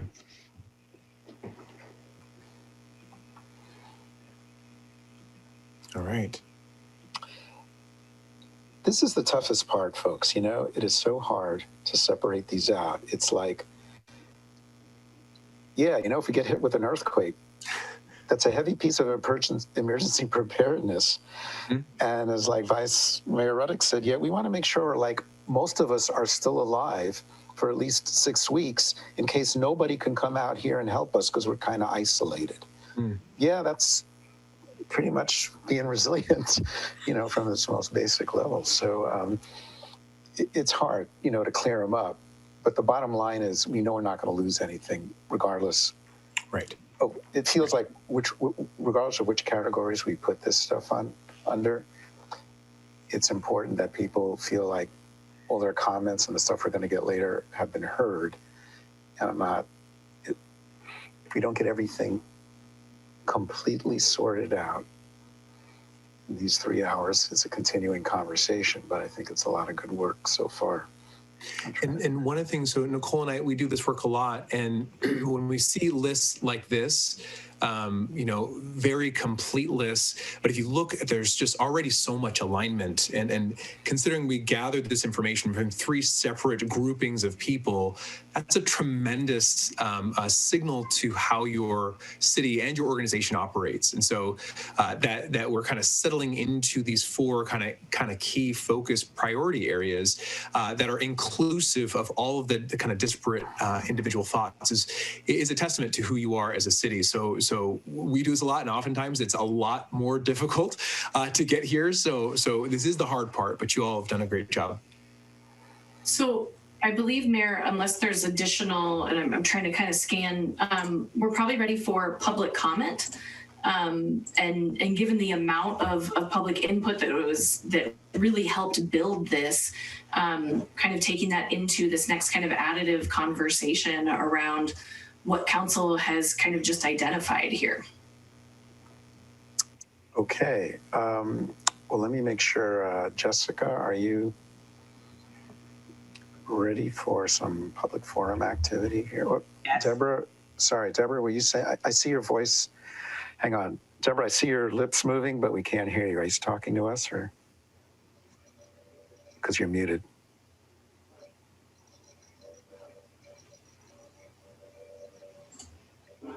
Is that a no? Yes?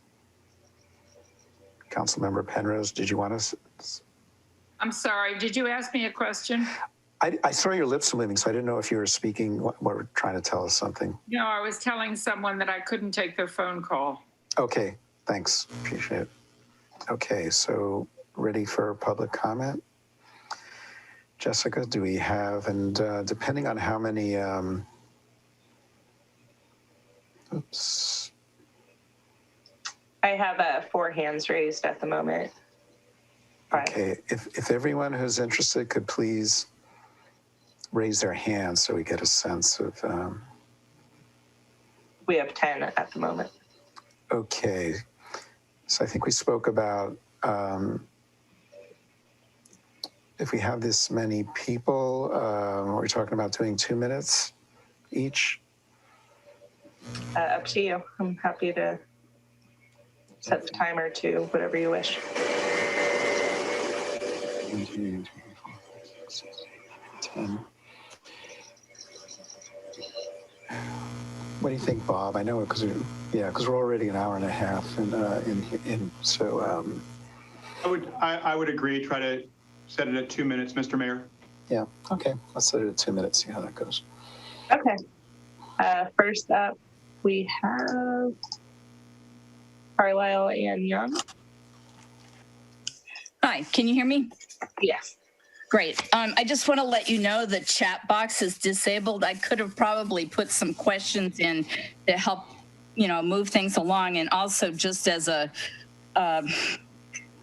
this has been an hour and a half of what I would consider committee work. Maybe you could have sent the list out to all the council members in advance and let them, do their wordsmithing separately and not online. But anyway, as Mayor Brownstone mentioned, traffic is really the #1 concern of a lot of Mid-Coast and also Coast-Siders. So as far as that goes, I really think it should have a standalone column.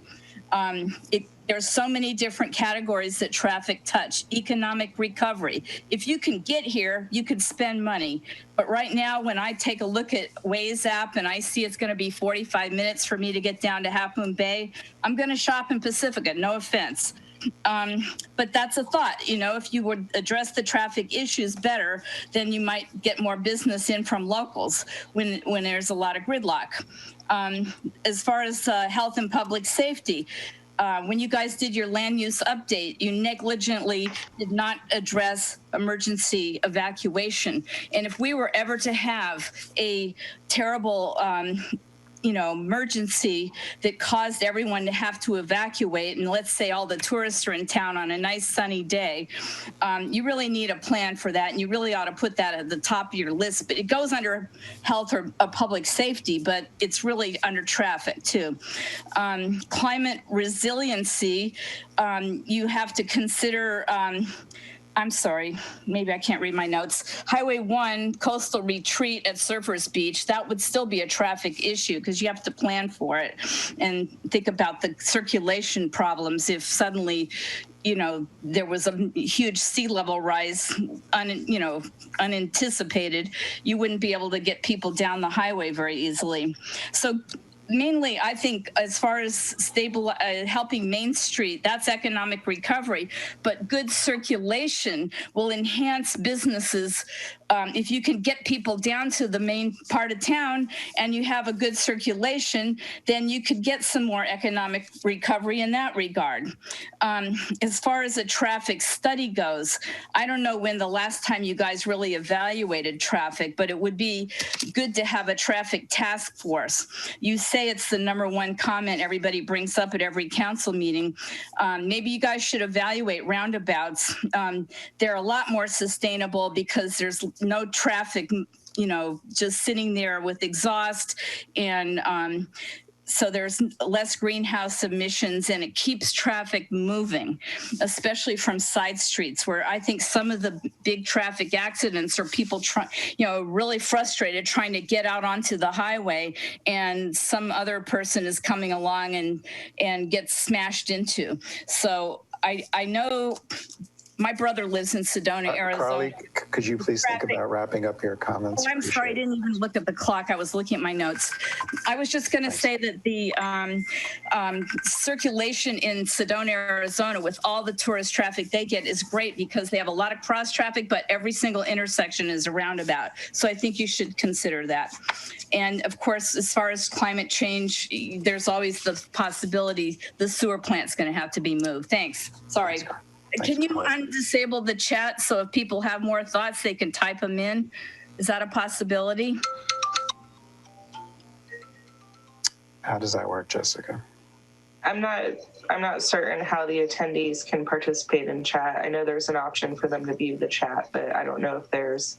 Mr. Mayor, if I may, it was not our intention of this meeting to allow the audience to chat among themselves. Why it might be beneficial for them. It does become a distraction when the council is trying to do the business. We're having the public session now for the public to speak, and the chat among themselves was disabled for that reason.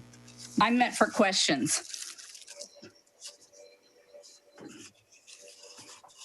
Thanks, Carlisle. Okay. Next, we have Paul Gregoria.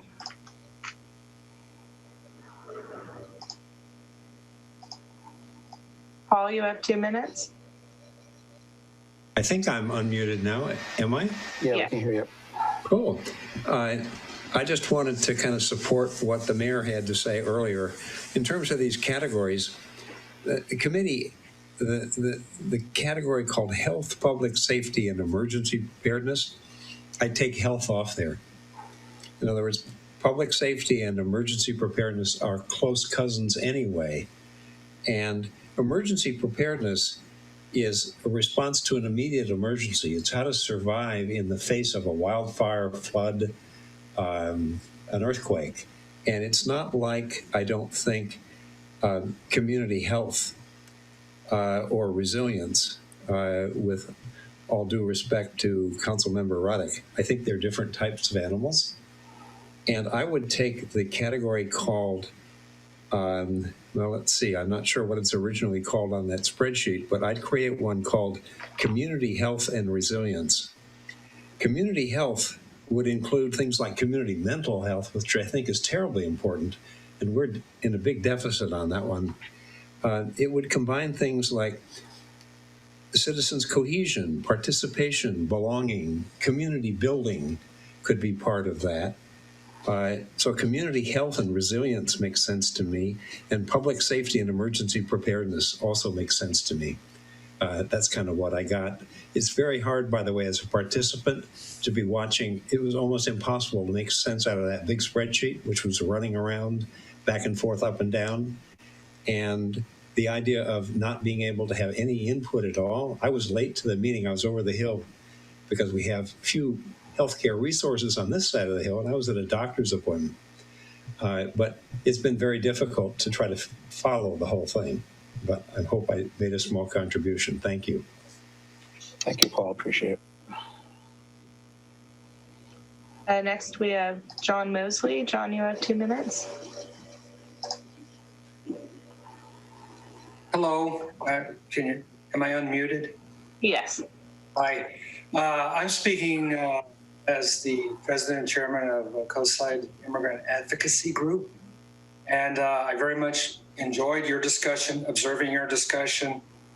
I would just continue to reinforce your thought processes in that you have identified you want a sustainable community, and defining what sustainable is, where people are treated fairly and there's clean streets and open space and affordable housing downtown. These are the components. So think about how you want the city to be in 10 years and then sort through the tasks that need to be taken care of. I'm happy to see Captain Lopez from the San Mateo County Sheriff's Department.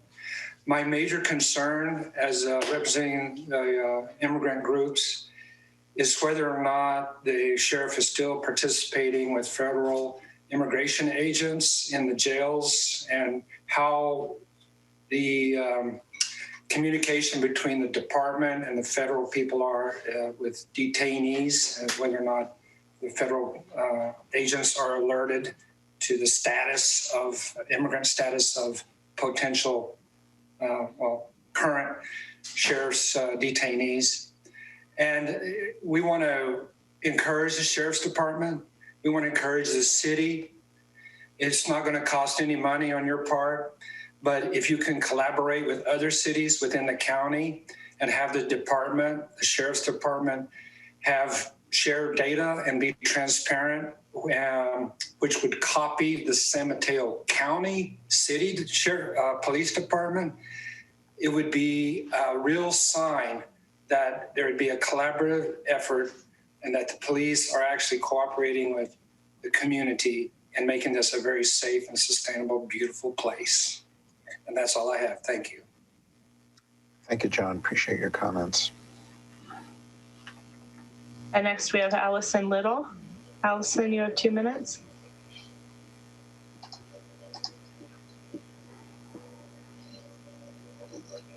Allison, you're muted. Okay, can you hear me? Yes. Thanks. I agree with John that I am hoping that all of you will include in your definition of sustainability how all of the citizens in Half Moon Bay are treated. I want to voice my support for the city prioritizing attention to how people of color are treated by law enforcement.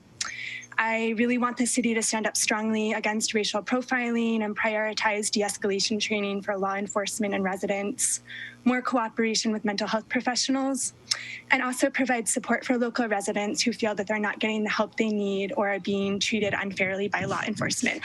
Thank you. Thank you, Allison. And next we have Brent Turner. Brent, you have 2 minutes. Hello, good afternoon. Good afternoon, Council. I wanted to say thank you to everyone involved. I've been paying attention to the process, and I have to applaud everybody that has to do this on a regular basis. It's not for the faint of heart going through the actual sausage making. So thanks to everybody concerned.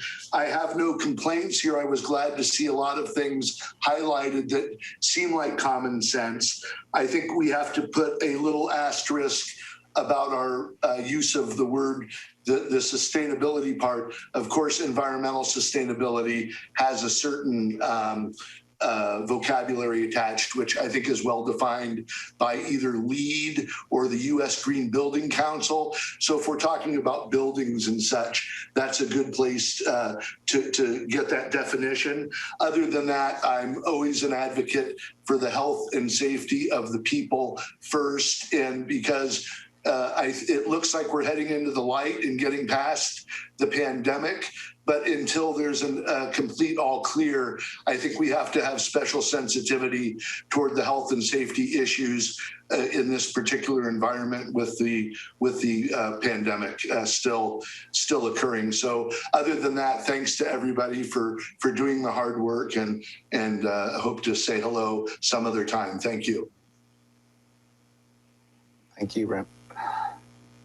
Next, we have Crystalline. Pete, Crystalline, you have 2 minutes.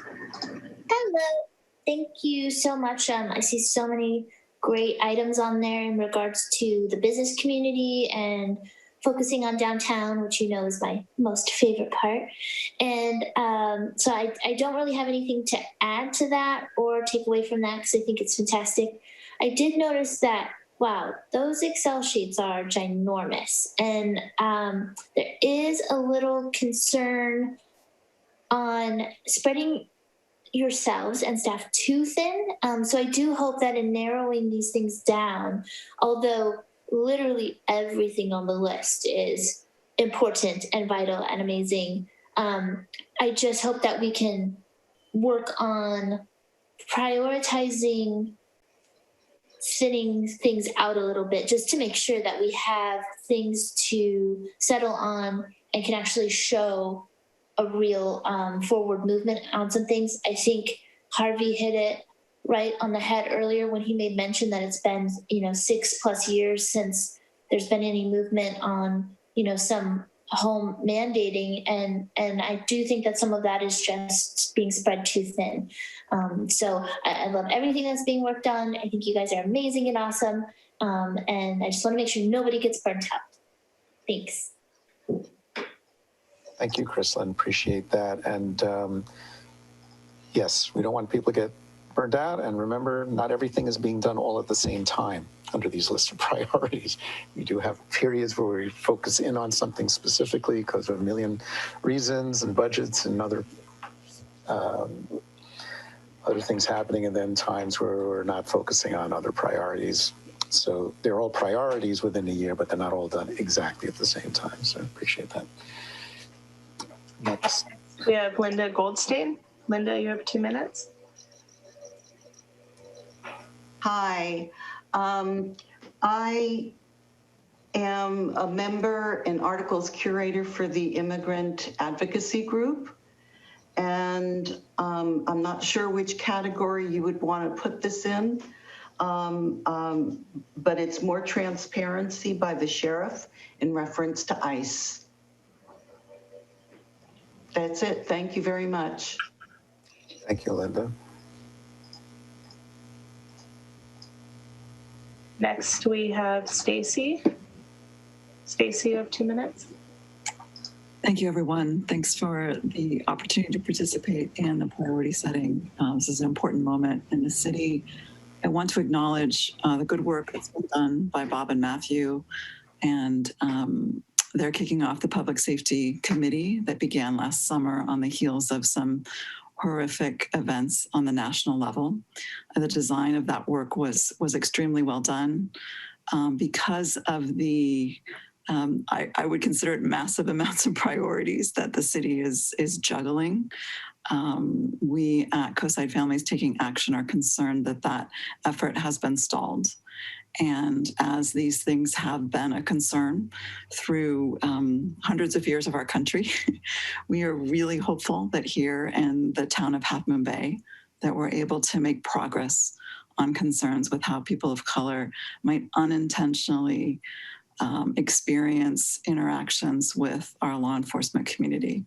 And I trust that it is unintentional, but I'm beginning to understand local stories of it being a real concern. And I don't want us to lose focus on public safety. I really want to see the city pull this over the line. The design of this program is well done. I don't think we'll ever be done in this regard. Our community voices need to be heard. And I'm calling in to ask that we continue that focus and that it remain a priority, however it might be grouped with something else, but that it does stand on its own and does get the attention that I think the city would like to help us place on it.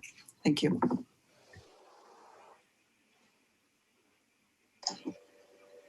Next, we have Karina Leibowitz. Karina, you have 2 minutes.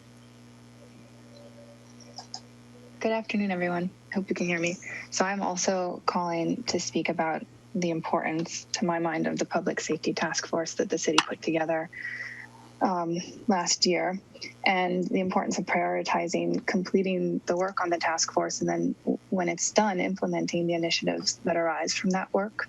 I agree with Stacy that there was a great process put in place. I also agree that it's a very important thing for us to continue to focus on in our community, and it will be until we have,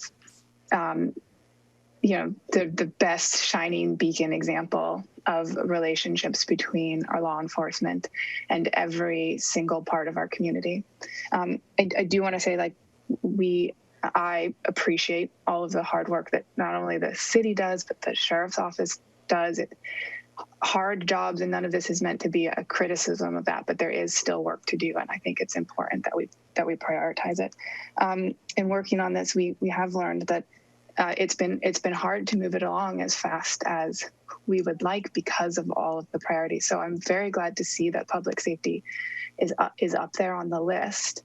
As I look at sort of the way that the groups are being put together, I wonder about how we help things not get diluted, and how we really do give city staff clarity on where they're meant to be spending their time and money and focus, and just urge you to really keep this front and center as we move into 2021 and 2022. Thank you. Thank you, Corinna. And by the way, Stacy, I thanked you also, but I was on mute at the time, so I didn't want you to think that I missed you before. And yeah, I think this is a critical issue on all council members' minds, and that's why we have a separate subcommittee on it. And it's going to be ongoing, and it's something that we, the only way, it's ongoing with a lot of attention on it. And actually, and I greatly appreciate all the participation and input from CFTA over the last few months, so thank you. Joyce, next, I think. Joyce, you have 2 minutes. Sure. Hi, everybody. Thanks, everybody, for your work in the past and the present. It's much appreciated. And I do appreciate the acknowledgement of the importance of emergency preparedness. I think to each of us, it might mean something a little different. I know some of you are CERT members, and certainly I'm speaking from my interest there. And what the city is doing with your emergency preparedness plans, and working with the volunteer groups that have special interest in emergency preparedness, HAM and CERT and a whole bunch of other folks. And I would just say that emergency preparedness, in my mind, is part of resilience. It's part of how we need to be. That leads to response, which leads to recovery. So those words that we're getting used out there are involved in the economic end of things, they're involved in social justice, and they're involved in the physical safety of our community. So I just like to toss that out as part of the big picture. But emergency preparedness leads to a lot of other good things. So thank you, everybody, for what you're doing. Thank you, Joyce. And Joyce, I appreciate your highlighting the fact that there are equity issues that are involved with every piece of this. And asking those equity and social justice questions is a terrific part of the dialogue. So thank you for mentioning that. Next. Last, we have David Bloby. David, you have 2 minutes. Perfect. Cleaning carpets. One upside of this meeting is I've been able to clean our carpets. I had a bunch of things I wanted to say, speaking towards criminal justice and public justice in Half Moon Bay specifically, given the past year nationally and also locally. But I think that would just be a rehash at this point. I think everyone on the council and staff is fully aware of what we've been through and where we're at. So following on from the previous comment, as a city council, possibly your most sacred duty is to provide equity for your community. And I'm immensely proud to consider all of you, my friends, partly because you have done such a good job of providing that equity to the community you serve. Yes, we've had our differences here and there, but on the whole, you've done a magnificent job in doing what you can within your power to provide equity to your community, no matter who it is, whether visitor or resident or where they come from. So with that said, I'm just going to leave it at I would ask you to please continue that trend by working and dedicating significant resources towards reforming our criminal justice system, not just by making token attempts to make something better, but by looking at the entire way of applying criminal justice in Half Moon Bay to mental health cases, to criminals, to people who aren't criminals, across the board, in an attempt to provide that equity, which clearly is not being provided to everybody at this time. So once again, I thank you for all the work you've done, and in the strongest possible terms would beg you to make that a top, if not the top priority going into the coming year. Thank you. Thank you, David. And last we have Tony Serrano. Tony, you have 2 minutes. Thank you, Jessica.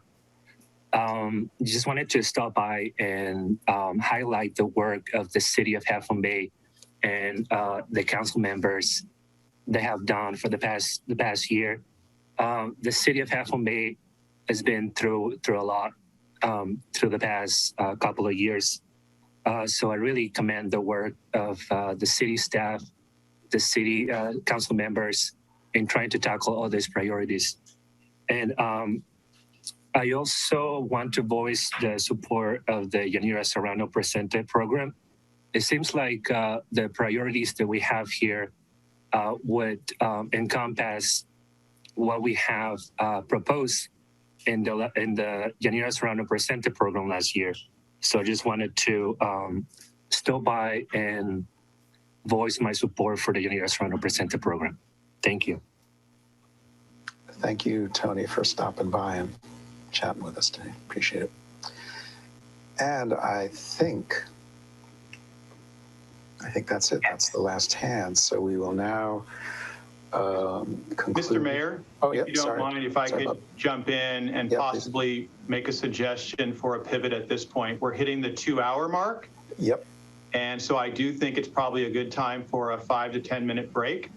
Great. But I also want to make this suggestion to the council and to the community. So we had planned to do priority setting today, and also Nicole and Eric were here to do a deeper dive, a training on some of the themes we've heard, actually, diversity, equity, and inclusion. But I'm feeling like we're going to need the final 45 minutes for the council to regroup on the idea storming that you had, listening to the public, and then make final decisions about the priority areas. So our suggestion is that we put the training off. We have Nicole and Eric under a kind of a loose contract, and I was going to have them, they were going to do some additional work for my team. And so we can certainly talk to them and be flexible with that. If the training is something the council and the community thinks would be valuable, then we can certainly set up another meeting, another day, and have them come back and do that training.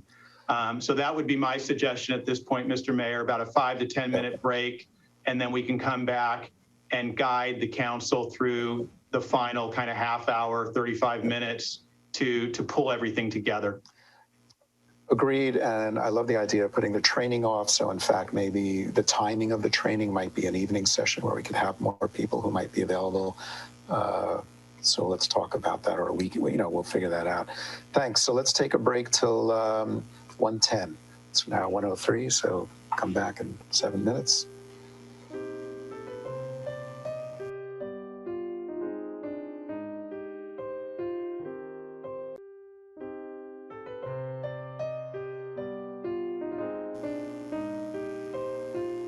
Yes. Okay, so let's start. We're now entering into our final phase, our last 15 minutes of bringing everything together and fine-tuning our priority lists. Bob, am I turning this back over to our facilitators to take us to the next step? I can start and then turn it over to them. Okay. They had, 10 minutes to reflect just like the rest of us did. So they put their plan together for the last 45 minutes. And so I'll just, kind of underscore the idea again. We're going to put the training off. We can regroup whether or not we bring that back. Part of me hopes that we do. I think it would be a great training for the council and the community. And I think it aligns very much so with some of the things we heard today. So that can be another conversation. But now that frees us up to have 45 minutes to finish this up and do it right. And as you will recall, during the idea storm phase, categories were formed. Eric and Nicole, I think they'll put the spreadsheet back up. They got down to 4. We were doing some wordsmithing. We can figure that out. You heard from the public, so maybe that suggests a 5th one. But it does seem that after I turn it over to Nicole and Eric, obviously each council member is going to want to kind of have their any renewed thoughts they have given what they heard from the public. So at this point, I'll turn it over back to Eric and Nicole, and they can lead the council through this final session here. Oh, Bob kind of teed up the remaining work pretty nicely there. That given public comment, some of that, Eric's got the 4 categories up on the screen, just kind of this wrap up commentary, dialogue input time regarding what we heard from the community just in this last segment, and then getting that kind of final affirmation or conversation around these priority areas. So we just want to read through them, just going to hear them out loud. Sometimes reading them on the screen is a different experience than hearing them. So economic recovery and development, public health, safety and emergency preparedness, community and climate resilience and sustainability, and affordable housing.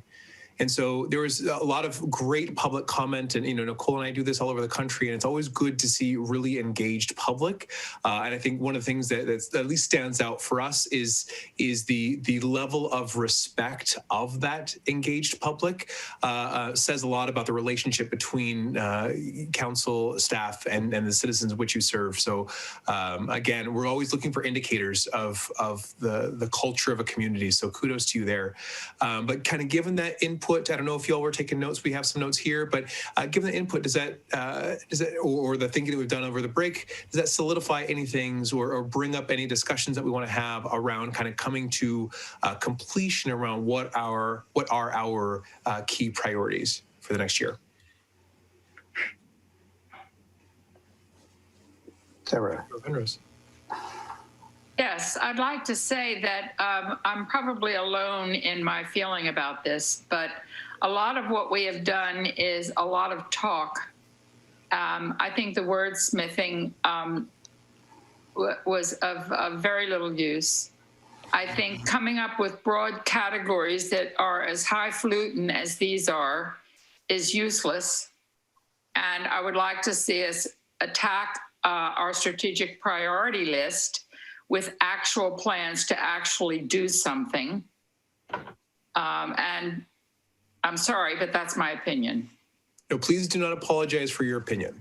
Actually, I would love to get more of that opinion, because this is how we structure this in the way that is most beneficial for everybody. So if you wouldn't mind kind of giving me or giving us a little more examples of what you're looking for. So kind of looking at these sort of things. Oh, I think you're back on mute, Deborah. I would like to see us make a priority internet availability in our entire city. That would be one of my priorities. Another priority would be actually building affordable housing this year. A third priority would be a beach plan, traffic plan that includes the downtown, that includes encouraging businesses in the downtown taking people off the beaches that come to visit our nice city. Those are a couple of ideas. Excellent. Thank you. Councilmember Ryback, I saw your hand go up. I agree completely with Deborah that just putting moving tiles around as to what priorities are doesn't accomplish anything. If you want my opinion, I certainly think that affordable housing has to be built. We talk and talk and talk, but we really got to do it. And as we heard from the public, policing, law enforcement, community trust is extremely important, that we actually develop a real plan. The Tony Serrano Presente plan, or Yanira Sorrente plan is a start. We need to get the community, especially people of color, not to distrust the police. And the way we do that is by having actual, honest work between the deputies and the people who are affected. So those are two of my priorities. And I agree that having highfalutin categories that encompass public health, safety, and emergency preparedness sounds good, but unless we have honest, straightforward, real action-oriented priorities, this is just going to be an exercise in virtual signaling and not actually making the community better. Thank you. That's really powerful. Councilmember Jimenez. Okay, action plan. I'm going to repeat what Councilmember Penrose and Councilmember Redback, just commented right now. Zero affordable housing built in the last 6 years. Okay, it comes a question: how much do we actually care about our low-income community? I mean, we talk and talk, and we have been bringing this up to city council meetings for years. And I'm there with you. What will it take for this community to take some action? Or an action plan, it has to be a priority. Getting things done. I know when we really have an interest in doing something, we will find every way possible to do it. When we're not interested in doing something, we will find every excuse not to do it. So what are we? Are we interested in finding every way possible? Or we are not interested in finding every excuse possible not to build affordable housing? I'm going back with them again. Community safety is probably one of the biggest things right next to affordable housing. We can go back, a few decades, but I think, last year, it came to a breaking point, that it was a national, actually not a national, I think it's an international thing, about community safety. There we have programs, that Tony Serrano has introduced to us, Yanira Serrano Presente program. It's about building that relationship. We were talking about relationships. It's about how do we build a relationship, that will not affect, our mental health. Being a member of this community for a long time, I've seen how our mental health is affected by law enforcement. And it should not be it. It should not be like that. So, being a member of the community, I have for you so many stories or how, people of color have been affected by law enforcement. So it comes, on a priority, about taking action. And I said it earlier, it's not about going back to normal. It's about moving back. It's about moving forward to better, restoring the relationship, action plan on building affordable housing in our community in a sustainable way, meaning downtown, Half Moon. So, this is new to me. I usually take action, more than I do talk. But, I think, as a city council member, I have the support and they have my support, all our city council members or mayor or vice mayor to move forward to building affordable housing and to move forward, to building the relationship, to taking care of our mental health. Law enforcement is going to be here, is here. But knowing like my community, the community of color, they don't feel safe. How can you not feel safe when law enforcement is around you? They're here to protect you. So please, let's do some action plans. Thank you. Thank you so much, Councilmember, and the others who spoke as well. I think one thing that's a very critical distinction for this process is the distinction, as you said, Councilmember Jimenez, about action plans. And action plans are about actually identifying what specifically will be done to achieve some other result. And the distinction is purpose versus process, and both are important. So purpose is the ultimate results we're looking for, or the why, and the process is the methods by which to get there, or the how. And so identifying very specifically how actually doesn't address the results that we're looking for, and only focusing on the results doesn't actually get to the tactics of how. And so when we think about developing the council level priorities list, one thing kind of specifically around affordable housing. So one method to improve our affordable housing is to build something this year, right? That is one method, but not the only method, because we look at some of the other ideas that come through there about maybe changing some code, maybe expediting some permits, maybe, right? There's a lot of different things that can happen to address affordable housing. And so what we want to do is want to hold both as possible without creating a list of, for example, 5 specific actions that are the top priorities of the council. And then staff is going to have to kind of guess around all of the other 10,000 actions they'll take during the year, whether they fit or not.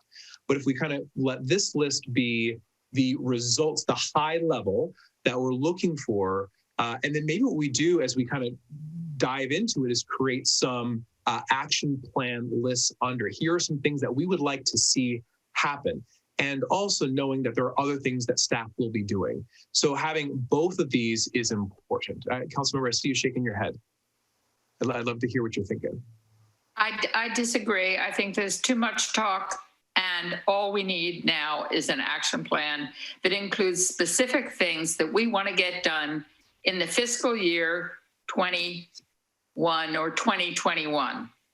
How many items do you think is the appropriate number, or kind of ballpark for a list like that? I don't have a number, and the reason I don't have a number is I haven't heard from the other council members what action they'd like to take. I would like to see us do 100. I know we can't do that with the staff that we've got. I understand that, but holding us to a number like 5 is equally unreasonable. I think the council is here to decide on policy, and the council is here to decide on a strategic plan. And we need to hear from each of the council members about what their priorities are, given that they've heard everything that they have heard from the public, And we've all heard it. We've heard it now 3 or 4 times. That's enough. I know what they've said. And I've extrapolated from that. I want an internet downtown and not just downtown, in Half Moon Bay, that works for everyone. The woman that cleans my house has the internet at her house. She's got 5 kids on 5 separate computers. They get service an hour a day. Why? What do we do about that? That's specific. Let's get internet in every home that wants it in Half Moon Bay. Let's build affordable housing. We have a site. We have actually 3 sites that we could possibly do something on. We've been waiting because of the LCP hasn't been done and the Coastal Commission hasn't approved the LCP. Enough with the waiting. Let's come up with a plan and do it. We have a community action group around policing, a subcommittee. Let's get those meetings over with and have the community meeting where we decide what action we're going to take. The Yanira Serrano Presente program is an excellent thing that we can use to guide us. And those are my 3 ideas.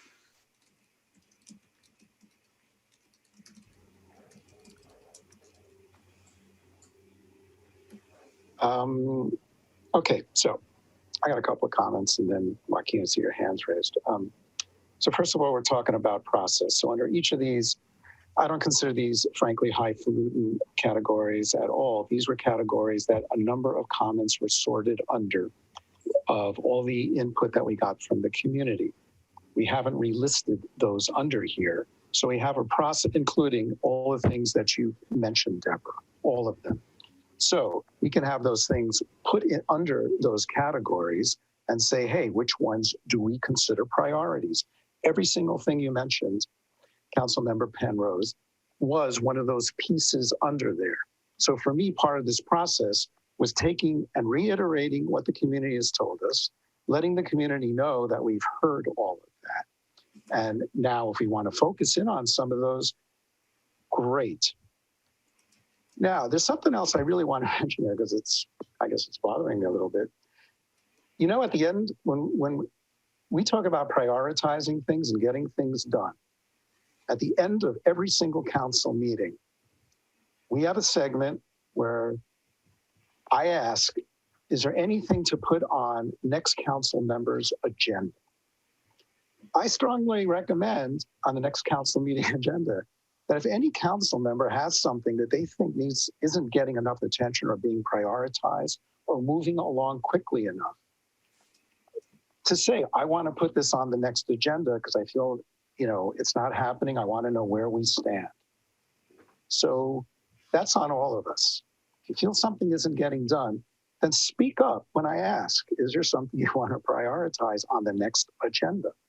Because if we don't prioritize something, for next agenda you don't feel is happening, staff will put together an agenda of a number of other things that are important. But if you want something agendized, please raise your hand. So I'm going to make that a little bit of a pushback. That's all on all of us to constantly work on prioritizing things that are important if you think aren't moving long enough. So just want to comment. So now to move along in this process, in terms of what and I'd like, let's get another comment from, Councilmember Rudda, because we haven't heard her chime in yet. Yeah, so my understanding was this was going to be a consensus process whereby the facilitator goes out, puts together all the information they've heard, and the process is designed so that it isn't about individual council members and their wants. It's about us working as a council together with staff. That it was going to happen in 2 parts. That this part was the consensus around individual work areas that we thought we needed attention, and then staff was going to take the information and bring it back to another meeting where we start sorting them into these categories and coming up with a work plan over a 2-year period. So that was my understanding of the process. It was not about to be you or you or you. It was supposed to be about, us. So I'm kind of unhappy with this me, and what I want out of this process. as opposed to what we're working on together. So, and I'm assuming the next remarks by the city manager is going to recall to your attention what this process was supposed to be about. So I don't have any issue with what you want.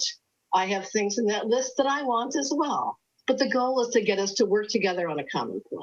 So I think we need to get that straight instead of attacking staff and the facilitator. Thank you. I love, and I have chills from this conversation because this is real dialogue. This is where we express honestly what we're feeling, what we're emoting, and I hear very strongly the necessity for that action plan. What is going to be done? And I think what we're trying to do here is identify at the council level what areas we'd like staff to focus on and have staff come back. Bob, did you want to say something? I could. I would simply, I agree with you. And I think if there's more dialoguing on this, I think it is important that the council members get through this conversation, because I'm with Eric. It might not be easy, but I think it's important that we get through this conversation that has bled over into the process of getting where we want to go. So I don't want to dismiss it. I'm with Eric 100%. But I would echo what Councilmember Ruddick and Eric also said earlier in terms of our approach to the process. And that is just that, yes, we went through listening sessions, we compiled all that together. And I do believe, and I don't think this is different than what other cities do, that the eventual categories of priorities are usually somewhat high level and broad. They could be specific. And on some levels, from the city manager's point of view, if they were 5 specific tasks that we could accomplish in 1 year, it'd actually make my job a lot easier. But these are very broad, hard, complex issues, which is good because that's what you heard from the community. And then Councilmember Ruddick is right, and maybe we needed to announce that at the beginning of the meeting, and for that I apologize. But what we have done, what we did last year or committed to do before COVID hit, and what we did 2 years ago was we put together the list, which actually is not too different than the 4 categories you see in front of you. And then a month later, leading into the budget process, we came back with a 2-year action plan. So that has been the process that we have followed.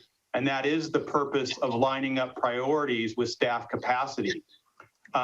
We see what your priorities are, and then we come back and say what's doable from our point of view under each of those 4 or 5 categories. So I would underscore that we will do that. And I agree with action. I do consider myself and my staff action oriented. I am the kind of person that likes to check boxes and get accomplishments done. And I think we have done that over the past 2.5 years. So we would continue to do that and bring that action plan back, again, indicating what is possible and what might have to be put off because we either don't have the capacity or in some examples, it's longer term efforts. I think Councilmember Penrose's point or idea, her priority of internet for all is something we heard at our open house workshop. It's something that's already on our plate. It's something that's renewed because of COVID and what we've learned from COVID and people working at home. And we know that our new economic recovery task force, it's going to be #1 on their list. That all said, it's a big, complex issue that it might take 3 to 5 years to reach the goal of robust cellular service and internet broadband for all. So those are my comments, really just underscoring that I think the dialogue is good. And I hope that, Mr. Mayor, if there's more comments to be made, you guys can get there. But our commitment as staff would be to come back with a 2-year action plan under the 4 or 5 categories that you guys come up with. Thanks. Thank you. So to move forward, well, I'll check in with the facilitators. I did drop in the 2020 priority areas that we used for the last year, just so we can kind of see the breadth of them, or kind of the level of where they are in the funnel. And last year it seemed to be kind of again at the broad level, and then staff took those broad levels and then created that action plan. Matthew, yeah, I see you. Eric, if you wouldn't mind me jumping in. These four are actually our higher level goals that they're long-standing. Our 5 priority areas last year were affordable housing, environmental sustainability, traffic demand management and transportation, emergency preparedness, and economic development. So these 4 that are here, those are actually a separate part of this. They're kind of the high level overarching areas that we look at everything through, but the priorities are those 5 that I just mentioned. Okay. So kind of seeing that alignment up to those strategic element areas.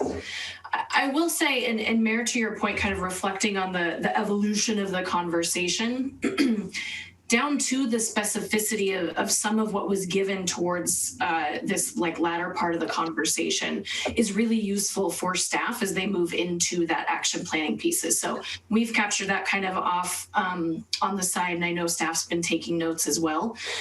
So that really is kind of that nice lead in. I will say one of the things that has stood out in your process leading up to this today, and even in the feedback that came out from the community, is there is a different level of respect and attention to inclusion in your just kind of day-to-day how you do business. And that comes through really clearly. So, and Bob, I'm gonna kind of scan through and get you up here. I know we've kind of talked about training as sort of the word. It seems like though, with everything we've heard and kind of learned about the council and the community, that it might be more of kind of moving into that action-oriented dialogue around as we come to what do we want this to look like when it's done well, and there's been specific items, how do we actually move that into an action space? And so a little lighter on training is there's kind of a different starting point here, and maybe more on that facilitated conversation dialogue.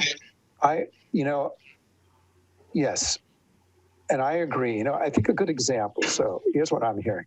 Frustration with an action plan. There's not enough action plans for affordable housing. There's not a detailed action plan around getting internet that we talk about. We don't have an action plan.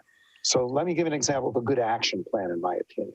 We talked about, we really need to figure out how to come to grips with beach traffic this summer. And our last council meeting, I thought we had a very detailed action plan. It was like 6 pages of all these items.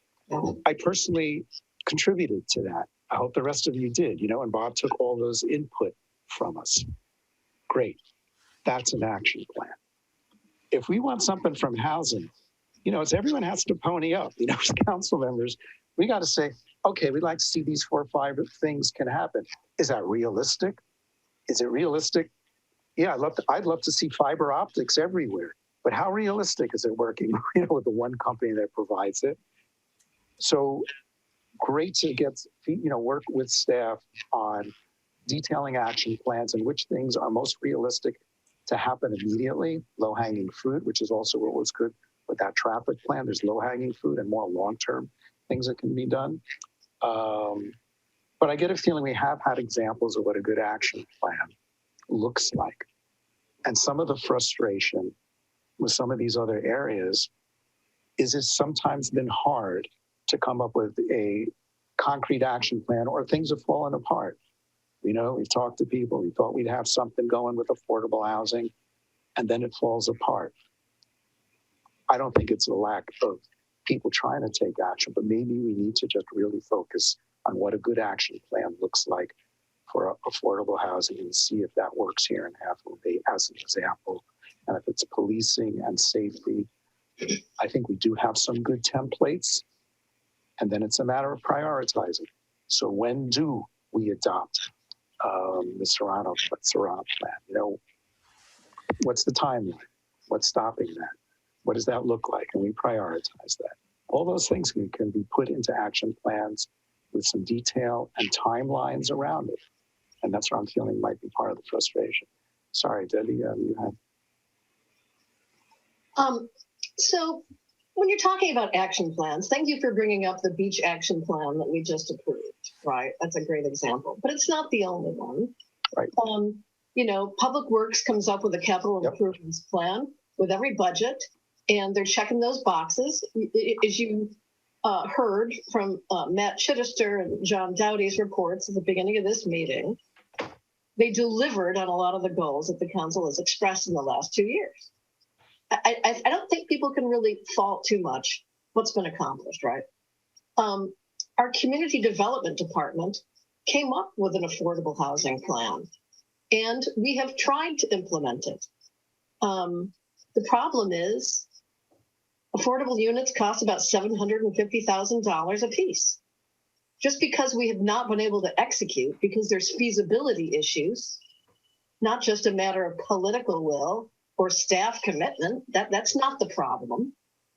So we have a housing plan. So maybe we bring it back and we take another look at it, compare it to what's been done, identify the weaknesses in the approach, or whether it's even feasible from a market standpoint, right?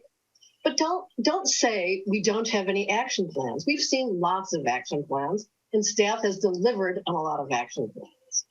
And so, you know, I think we need to be careful here about, you know, where this conversation is going.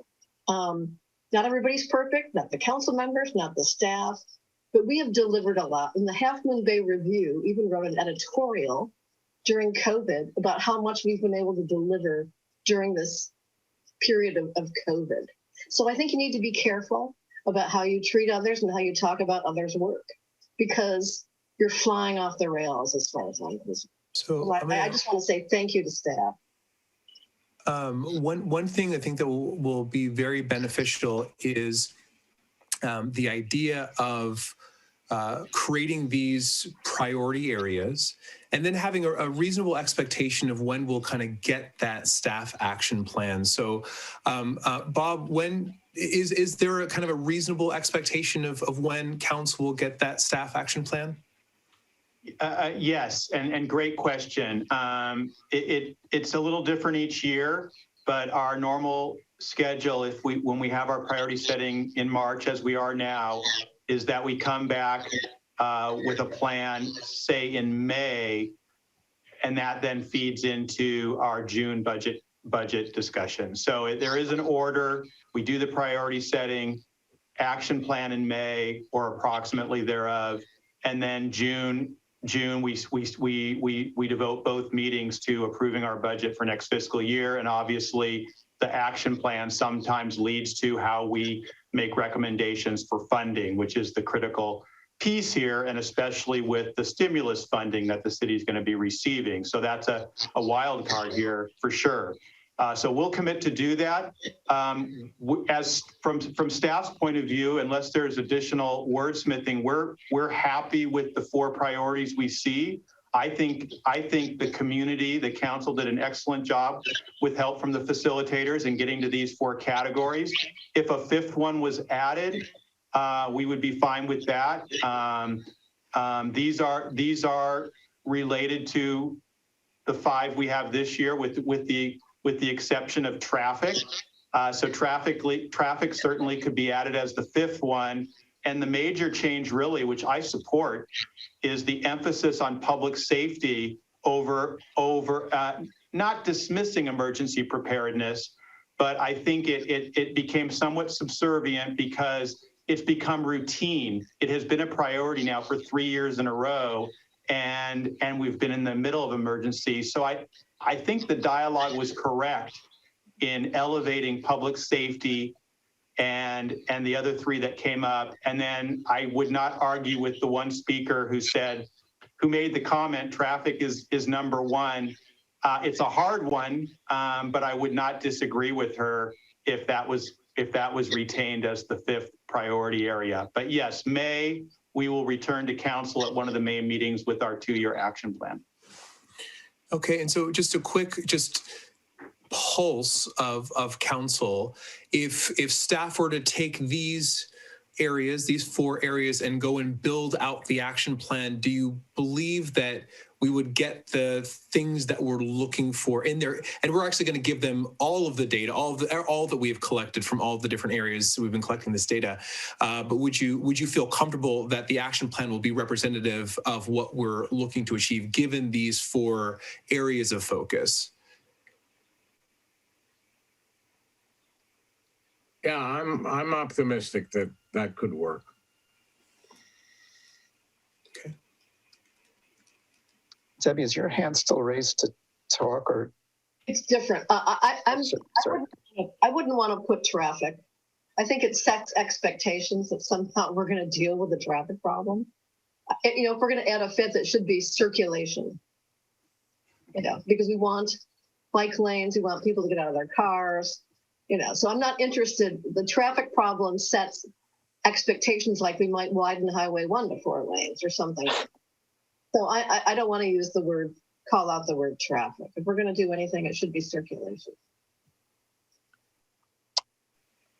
If I could put my 2 cents in, when I first moved here 23 years ago, my boss at the time said that you're going to be stuck in traffic on Highway 92, and you're going to be cursing the situation. But you should be delighted, because if we had a 6-lane highway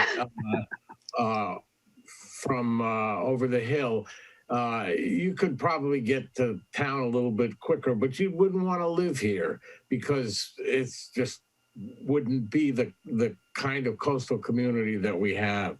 So I've been hearing about traffic problems for 23 years.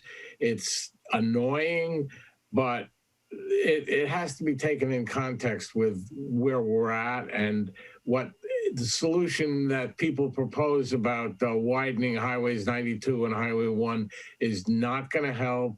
It's going to make things worse, actually. So I would not be in favor of putting that as a 5th category.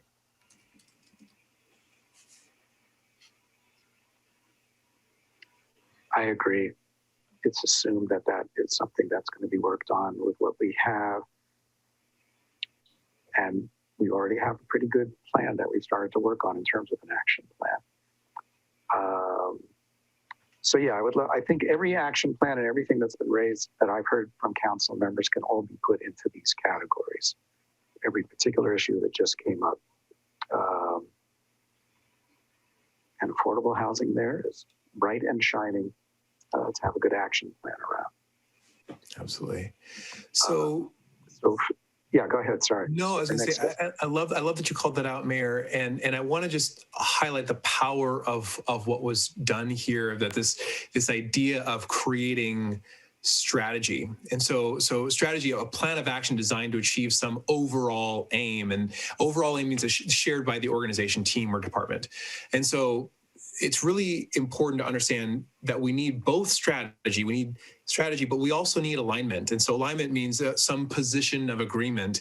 And I got a couple of examples of things that can happen sideways if we have strategy. So we know what we're doing, but we don't have alignment. Things can go a little sideways. And this is not a real image, a real thing. You would have crazy traffic if this is the situation you're running into.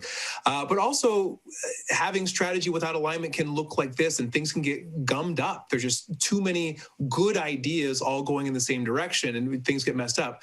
Additionally, sometimes we can have very strong alignment, but without good strategy. And then we can end up, doing the lemming thing and running off of cliffs and whatnot. So it's important that we have both of those, strategy and alignment. And so having this conversation is really important, but also working with staff, working with each other in council, and really starting to understand that we're all moving in the same direction together.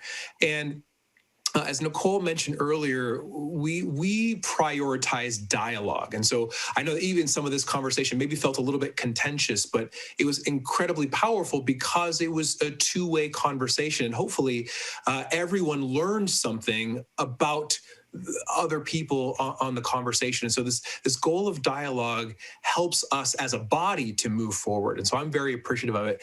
And so Nicole and I have actually put together these goals of extraordinary, this topic that we call extraordinary dialogue. And so Nicole, would you kind of run us through these as we kind of prepare for the next conversations? Yeah, we always leave our groups with this kind of at the end because there's more work for you to do. And there's certainly more conversations that you'll have around this. So this idea of goals of extraordinary dialogue is a format to come into a conversation with so that you can ensure it's productive and actually gets you where you want to go. So number one, coming in with that idea that I'm willing to learn something, and that we covered at the beginning of the session. So as I enter into this next session, into this one-on-one conversation, that I'm willing to learn something. So kind of minding that I already know what we need to do. So I just need to wait for my time to kind of engage, and then I'll just say it. And that's what needs to happen. Number two, finding the truth or the best path forward. So in a sort of a retroactive situation, looking back at, something that happened, doing an after action, what actually happened, and kind of setting aside those, interpretations versus facts. Or looking for how do we move forward, even if all it means is we've agreed to disagree. Now, what do we do going forward? That you come into the conversation actively looking for what could be that path forward. Number three, produce results. Produce results. And this is a really powerful question to ask. Are we still moving towards action? So sometimes agenda items come up again and again, or a conversation requires the deeper dive because that's what needs to happen. But occasionally we get locked into unproductive debate or additional requests for information that aren't really additive into what we're trying to do. So having that question kind of in the back of your mind, is this going to help us produce a result? And so especially as you're moving into action plan, certainly in these areas of frustration or where you have this real high emphasis, like has been surfaced today and was already kind of surfaced, how are we moving towards that action? And then lastly, can you come into that dialogue willing to strengthen relationships? Now it says no lower back tattoos required because it's not about coming out of the engagement, holding hands and taking selfies together and all of a sudden, wanting to get matching lower back tattoos. It simply means that can you show up authentically in that conversation in a way that could strengthen the relationship. It may or may not happen, but it changes how you show up in that. And that's that level of commitment into engaging in that ongoing productive dialogue. So as we go into our next conversation, as Nicole said earlier, taking it out of the realm of training, like you need to learn something, but more into the realm of dialogue and engaging in dialogue and providing some powerful context about what success looks like in the areas of inclusion or equity. Because one of the things that we know, and we do this work a lot, is that if you ask folks, what does diversity mean? You're going to get as many different answers as there are people in the conversation. And so if we want to make sure that this is part of the work that we're doing going forward, we want to make sure that we're clear about what are the results we're looking for? What does success look like? And so we're going to have really more about dialogue than training as we come into this next conversation.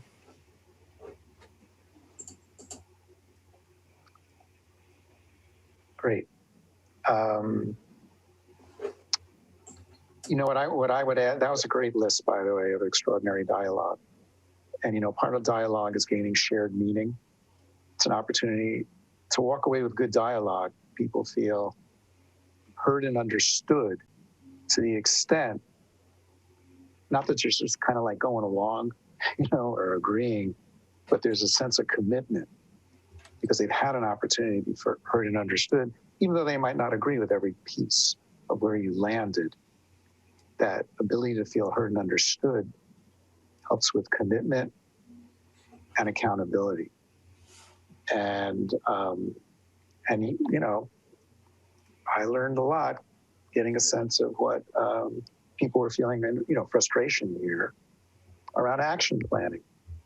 And we'll continue those conversations because it made me think about a lot of things, that certain action plans that, responsibilities for following through on certain action plans. So my understanding of what's going to happen next is staff's going to take this, we're going to see some action plans, right? And we're going to build some commitment and accountability around it. I'll only speak for myself. I'm going to hold myself more personally accountable on pieces of action plans, things that I have felt fallen through the cracks, and bring them back into conversation. Because I feel I haven't always done that. Some things yes, some things not. And it's, when staff doesn't see that attention to our being accountable and following up, perfectly makes sense that they'll move on to something else. They'll ask us, what's your priority? So that's what they've come forth.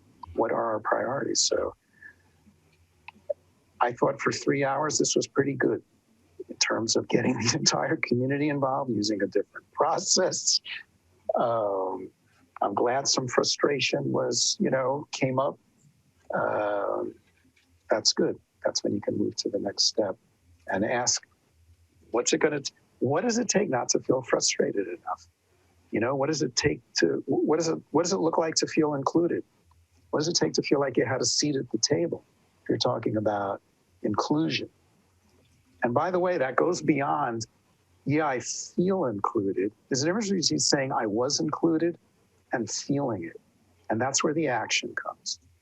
You can feel all these things, feel good or bad about things, but, did it happen?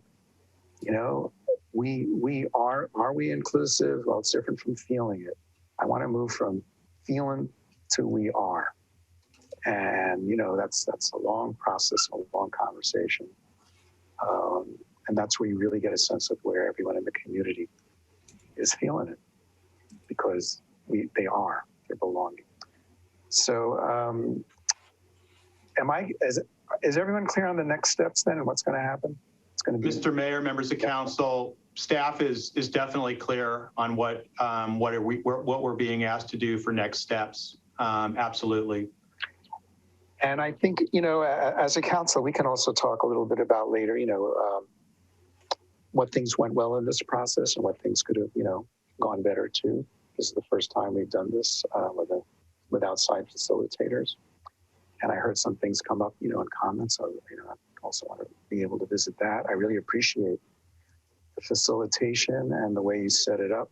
And some of those principles you stated at the onset really resonated well, I think, with everyone. So hopefully we can keep, if you don't mind sharing some of those slides with us, I think sometimes those are good to throw something up before we begin a difficult dialogue and conversation to move forward. So thanks to you both. Great job. Okay, it is now 1 minute away. See, we concluded on time. Thanks to members of the public for joining us. Seeing how the sausage gets made isn't always so pretty, but it's better to know how it's made so we can make it better next time around. All right. Take care, everybody. Thanks again. Thank you. All right. Thank you.